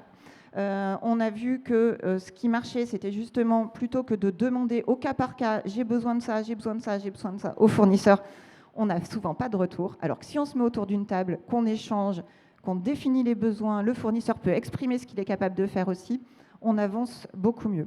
Et le mot de la fin, parce qu'on n'a pas encore assez parlé de Vincent Collard aujourd'hui, c'est que j'ai repris ces termes. Pour anticiper PPWR, il y a un gros chantier de gestion de la donnée emballage, c'est ce qu'on vient de voir. Et un fondement solide est la base de chaque grande construction. Le fondement solide, ça sera vos données pour pouvoir être prêt et vous préparer au mieux pour demain. Eh bien, le message est passé. Vous pouvez applaudir Marina pour cette intervention. Des questions sur les spécifications packaging, sur eh bien, cette gestion via base de données. Un micro circule dans la salle. Eh bien, si pas de questions, vous prolongerez les échanges avec Marina dans les allées du salon. Merci beaucoup. Merci encore. Et dernière intervention de cette matinée, emballage utile, inutile, qu'est-ce qui est acceptable? J'ai le plaisir d'appeler Christophe Morin, vous pouvez l'applaudir, expert packaging au sein de Packagil. Christophe, vous êtes ingénieur emballage, vous avez évolué dans des groupes, des PME pour développer des solutions emballage dans produits de grande consommation pour l'industrie alimentaire, non alimentaire et pharmaceutique. 28 ans d'expérience et au sein de Packagil, un cabinet conseil spécialisé en éco-conception des emballages. Je le précise, accrédité, crédit, impôt, recherche, ça vous permet de mener un certain nombre d'études tout à fait originales et pertinentes. Alors, une question essentielle se pose aujourd'hui autour des emballages utiles, emballages inutiles. C'est important de savoir ce qui est acceptable pour pouvoir avancer. Il y a un cadre réglementaire qui est en pleine évolution. Oui, tout à fait. Bonjour à tous et bonjour à toutes. Alors, juste... C'est le bouton vert, le gros bouton vert. Normalement, ça fonctionne. Alors, Alors ça, ok. Ou bouton rouge peut-être. C'est celui-ci. Celui-ci, d'accord. Ok. Il n'était pas assez gros. Est-ce que ça fonctionne? Oui, parfait. Merci Christophe. Parfait. Alors effectivement, oui, l'idée c'était de reprendre quelques éléments de la réglementation, qu'elle soit française au travers de la loi AGEC, mais aussi PPWR, on va prendre un petit peu de temps pour en discuter, et puis essayer de reprendre les nouveaux verbatim, les nouveaux termes, en fonction essentielle, emballage superflu,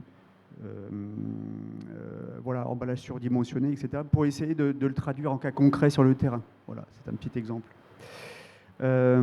Sachant, pardon, une parenthèse, mais c'est vrai que je n'ai pas indiqué dans mon introduction que je vous remercie d'avoir effectivement pu nous rejoindre puisque Christophe est maître d'œuvre des Tours Innovation Emballage. Donc le regard que vous portez, il est aussi nourri à l'aune de votre expérience, mais aussi de la richesse de l'offre sur le salon. Voilà, donc j'enchaîne. Je viens de terminer les Innovation Tours là, justement ce matin. Bien. Voilà, pour me raccrocher au sujet. Alors, oui, effectivement, on a des objectifs réglementaires au travers de la loi AGEC, notamment des objectifs de réduction. Alors, autant dire qu'on n'y est pas encore aujourd'hui. Hein. On a encore des efforts à faire pour pouvoir respecter les trajectoires qui ont été définies au travers des décrets 3R notamment. Donc, beaucoup d'efforts à faire. Il y a peut-être aussi quelque chose aussi qui nous a peut-être échappé à un moment donné, c'est la fin des emballages en plastique à usage unique utile, qui était planifié à partir du 1er janvier 2025. Voilà, l'idée, c'était de tendre vers une réduction de 100% des emballages en plastique à usage unique inutile. Et les emballages inutiles, ce sont ceux qui sont définis comme n'ayant pas de fonctions techniques essentielles, comme par exemple des fonctions de protection, de conservation, d'intégrité du produit, des fonctions de transport et puis des fonctions de support d'information réglementaire. Voilà. Donc c'est quelque chose qui est inscrit dans la loi AGEC, bon, qui n'a pas encore été retraduit concrètement sur le marché, hein, parce qu'il n'y a pas vraiment de sanctions financières et réglementaires. Mais c'est quelque chose qui va arriver courant 2026. Il y a un groupe de travail là, qui est mené notamment avec les éco-organismes et l'ADEME pour travailler à la définition des emballages utiles et des emballages inutiles. Donc voilà, c'est quelque chose qui va arriver, on espère, avant l'été. Et oui, parce que, alors c'est vrai, et tout ce matin, on a beaucoup parlé de PPWR parce que c'est important d'anticiper, mais on est encore dans l'ère AGEC et un décret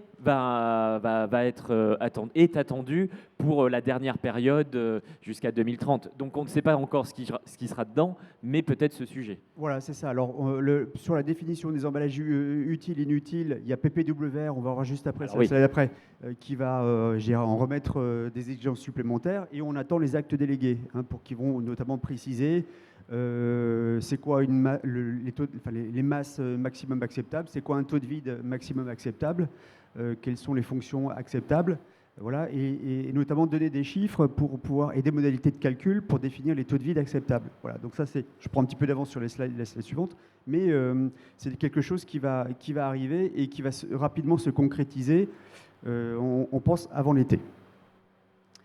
Donc effectivement, par rapport à PPWR et à partir du 1er janvier 2030, on va avoir des exigences de réduction des emballages au minimum nécessaire. Donc, les emballages devront être conçus de manière à ce que leur poids et leur volume soient réduits au minimum. Ça, c'est quelque chose de plutôt volontariste hein, par rapport à la réglementation jusqu'ici. Et alors c'est une réglementation non seulement volontariste, hein, mais aussi en évolution. Donc on attend encore des éléments complémentaires pour pouvoir comprendre un petit peu jusqu'où le législateur veut nous emmener. Donc je parlais tout à l'heure effectivement d'actes délégués qui vont venir préciser les limites maximales de poids, de volume. Ça nous emmène à quoi ? Ça nous amène surtout à démontrer que l'emballage doit être réduit autant que possible. Voilà. Donc il faudra collecter de la donnée. Voilà. On en parlait juste à l'instant, ça ce sera hyper important. L'objectif ce sera d'apporter la preuve, démontrer concrètement au travers de la documentation technique qu'on va bien pouvoir respecter toutes les exigences. Et oui, et donc il faut aussi être capable de montrer l'historicité, c'est-à-dire ce qui a été fait durant, la dernière décennie. Oui, donc avec ces nouvelles contraintes réglementaires, on va passer du juste emballage, mais au juste emballage justifié. Et oui. Donc là, on va avoir vraiment besoin de démontrer la conformité, alors que ce soit pour la réduction, mais aussi pour la recyclabilité, pour la réincorporation de recyclés, hein, pour pouvoir respecter tous les enjeux clés du règlement PPWR. Donc effectivement, la question de la gestion de la data sera quelque chose de vital demain pour les entreprises. Alors petite note aussi, on avait l'habitude jusqu'ici, hein, c'était notre mauvais réflexe certainement. Je ne sais pas si vous avez la norme 13428 en tête, c'est la norme de prévention par réduction à la source. D'accord. Donc on était exactement dans les mêmes attendus, hein, c'est réduire au minimum. Simplement, l'objectif c'était d'atteindre des points critiques. Et vous aviez une liste de points critiques, un peu une liste à la Prévert, et jusqu'à arriver à un moment donné à des notions d'acceptabilité consommateur. Et on avait beaucoup d'entre nous, ingénieurs emballage jusqu'ici, avions le réflexe de se cacher derrière cette limite critique qui était l'acceptabilité consommateur. Et dans le texte PPWR, il est bien spécifié que, alors attention, la commercialisation et l'acceptation consommateur, c'est intéressant pour la conception emballage, mais c'est plus un critère technique à prendre en compte pour pouvoir réduire encore davantage les emballages. Ouais, donc plus de frein, hein, quelque part. C'est ça. C'est ça, on ne pourra plus se cacher derrière ce point critique-là. Des exemples. Alors. Il faut bien appuyer sur le bouton vert. Voilà, quelques exemples. Alors, ici, un emballage là, qui une partie d'emballage donc qui concerne notamment la cartonnette, qui propose une large surface de communication. Voilà, c'est des pratiques qui sont plutôt répandues en linéaire. La question, c'est, a-t-on vraiment besoin de cette surface-là pour pouvoir communiquer des informations, notamment des informations réglementaires? Donc la réponse est évidemment non, donc il va falloir vraiment réduire. Ouais. Donc là, ce sont des exemples de non-conformité par rapport aux exigences de réduction. Là, on a une fonction qui consiste finalement à augmenter la visibilité en rayon, et ça, c'est pas conforme par rapport aux attendus de réduction demain. Et vous avez calculé le taux de surface non essentiel. Voilà, le taux de surface non essentiel. Alors ça, ce sont des données qu'il faudra calculer demain. Là, on a un taux qui est de 88%, ce qu'on appelle le vide surfacique, quelque part. Voilà. Donc, par rapport à un flacon qui fait 3,25 millilitres, on a un emballage qui finalement a une grande surface. Autre pratique aussi non conforme aux exigences de réduction demain, ce sont les emballages lestés. Ici, vous avez une bouteille d'huile d'olive qui a un fond avec une surépaisseur. Voilà. Pour le côté premium, là, c'est ça. Voilà, l'idée, c'est une approche marketing pour donner un Ouais. petit peu plus de valeur, de valeur perçue au produit. Donc ça, ce sont donc par exemple des emballages lestés. Et demain, ce ne sera plus possible. On ne sera pas conforme aux exigences de réduction. Là aussi, cet exemple-là, on l'a tous en tête. Hein. Ce sont des tubes de colle. Effectivement, vous voyez, l'étui, il est surdimensionné par rapport au tube de colle. Et dans l'étui, il n'y a qu'un seul tube. On pourrait en mettre 3. Donc, le taux de vide, il est de 70%. Donc là, il va falloir vraiment optimiser tout ça. On revient à PPWR. Alors notamment, il y a une notion qui est introduite, celle d'emballage excessif. C'est un vocabulaire qu'il va falloir s'approprier. C'est ça. Il est dit qu'effectivement, encore une fois, à partir du 1er janvier 2030, les emballages présentant des caractéristiques qui visent uniquement à augmenter le volume perçu du produit, y compris les doubles parois, les doubles fonds, les couches inutiles, ils seront interdits. Et puis, je vais rajouter les emballages qui sont également superflus, qui ne sont pas du tout nécessaires pour garantir une fonctionnalité de l'emballage, aussi devront suivre la même règle. Ce sera interdit demain. Alors, ça se traduit par quoi? Voilà, typiquement, les emballages à double paroi, qu'est-ce qui est ciblé? Ce sont les produits dans l'univers de la cosmétique. Oui. Là, pour le coup, peu dans l'alimentaire. Alors, peu dans l'alimentaire, mais on peut trouver des doubles fonds quand même. Hein. Là c'est dans l'univers des compléments alimentaires. Ah là, oui. j'ai fait une coupe d'une barquette en aluminium dans laquelle il y a une petite barquette avec un double fond en PS qui permet vraiment de réduire le volume et d'augmenter la quantité de produits perçus à l'ouverture.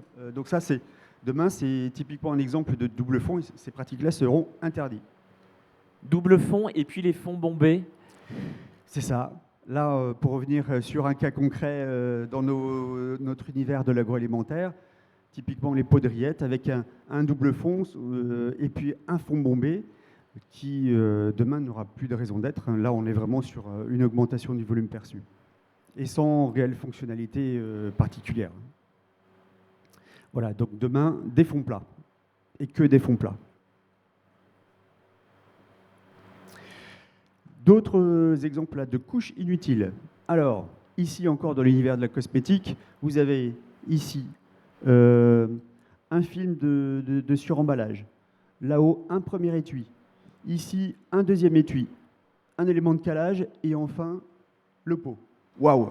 Là, c'est vraiment l'exemple même de ce qui sera plus toléré, plus permis. Non seulement il y a un impact sur on va dire le volume global, on a un taux de vide technique et donc des couches qui s'amoncellent. Donc là, ce sera plus permis ce genre de choses.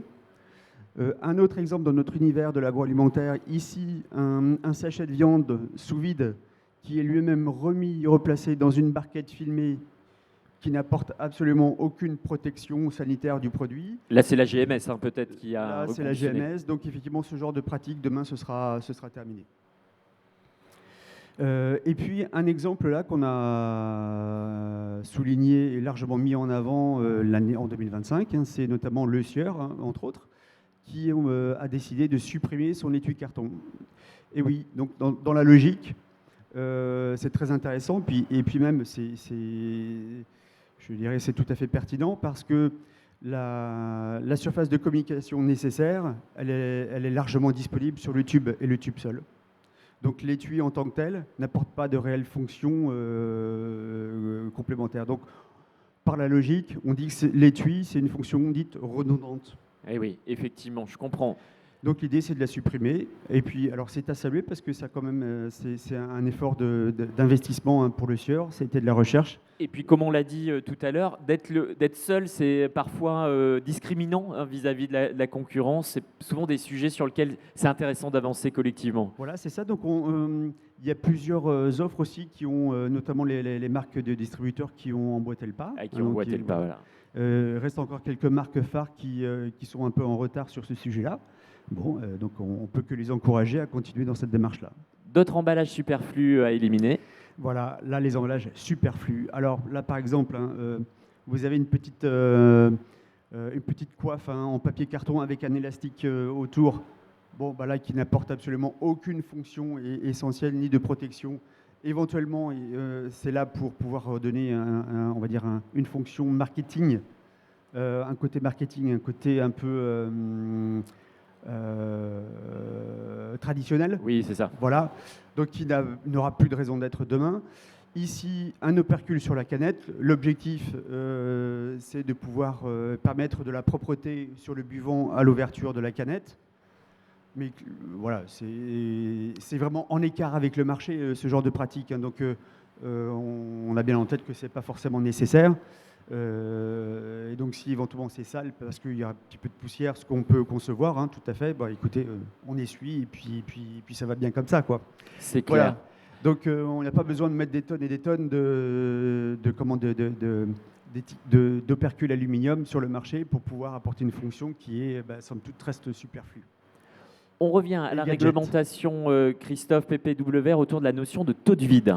Tout à fait. Donc là, maintenant, on a tous en tête que demain, il ne faudra pas dépasser plus de 50% de taux de vide dans les emballages de transport, les e-commerce et les emballages groupés. Et donc, au passage, on aura beau mettre du calage, ça restera du vide. Donc, il va falloir travailler à l'optimisation logistique. Hein. Donc là, il y a encore beaucoup de boulot à faire.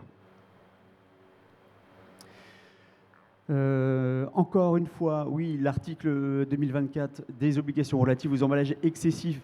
On a commencé aussi, en parlant des taux de vide, dans le cadre du règlement PPWR, à distiller quelques petites informations techniques hein, sur les taux de vide relatifs aux unités de vente consommateurs.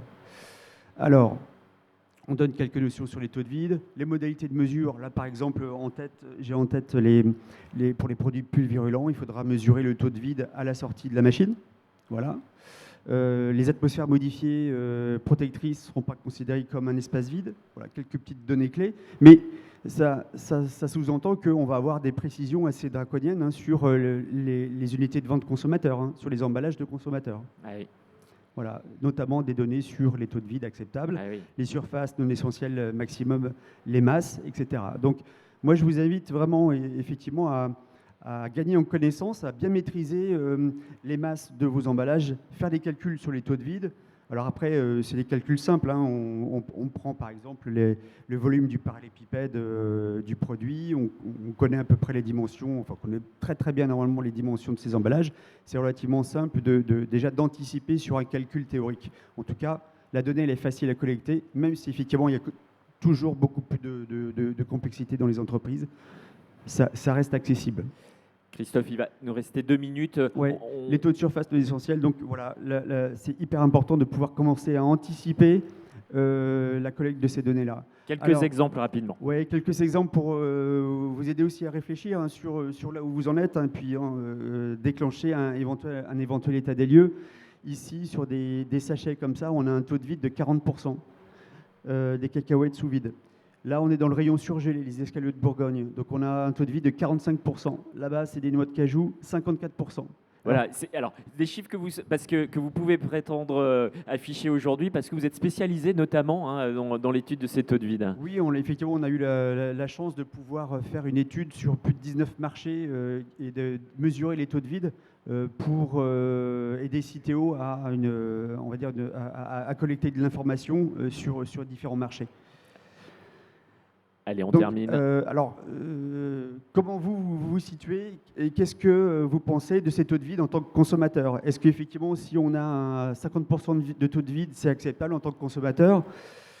Est-ce que je vois non? Je pense que si on se situe plus vers les 30%, c'est un peu plus acceptable. Voilà. Je pense que si on est en dessous des 30%, il y a moyen de ne pas être très très à l'aise en fonction de la réglementation qui va arriver. Ouais. Dernier point. Quelques exemples de taux de vide. Voilà, ça c'est ce qui est pratiqué aujourd'hui sur le marché pour les tablettes de lave-vaisselle. 60% de taux de vide. Ça c'est des compléments alimentaires. Un taux de surface non essentiel sur les barquettes de viande qui sont pour le coup surdimensionnés. 50% de taux de surface non essentiel. Donc il y a moyen vraiment de réduire parce que ça ne sert à rien tout ça. Un taux de vide de 30%, ça c'est un exemple de cake dans un étui carton. On voit qu'il y a encore 2 cm là-haut éventuellement à gagner, mais en même temps, c'est déjà pas mal. Voilà. Allez, pour conclure, Et on puis, accélère. effectivement, ce dont nous avons parlé avec Citeo ce matin, c'est l'interdiction de certains formats d'emballage, notamment les emballages en plastique groupé pour les lots promotionnels. Donc demain, effectivement, il faudra trouver des façons de faire différemment. Pour conclure, Le mot de la fin. utile ou futile, à vous de choisir. Donc là, l'objectif, là, c'est de vraiment réduire les emballages au strict minimum nécessaire, les fonctions techniques, choisir uniquement des fonctions techniques essentielles, plus de couches inutiles, plus d'emballage trompeur, plus d'emballage excessif ou superflu. Là, on va chercher vraiment à aller minimiser les vides techniques, les surfaces non essentielles et chercher finalement la sobriété et l'efficacité. Merci Christophe, vous pouvez l'applaudir pour cette présentation très importante sur cette question stratégique. Je vous invite à échanger avec Christophe dans les allées du salon. Merci pour votre attention, c'est terminé pour la matinée emballage et les conférences se poursuivent. Restez avec nous, à très vite.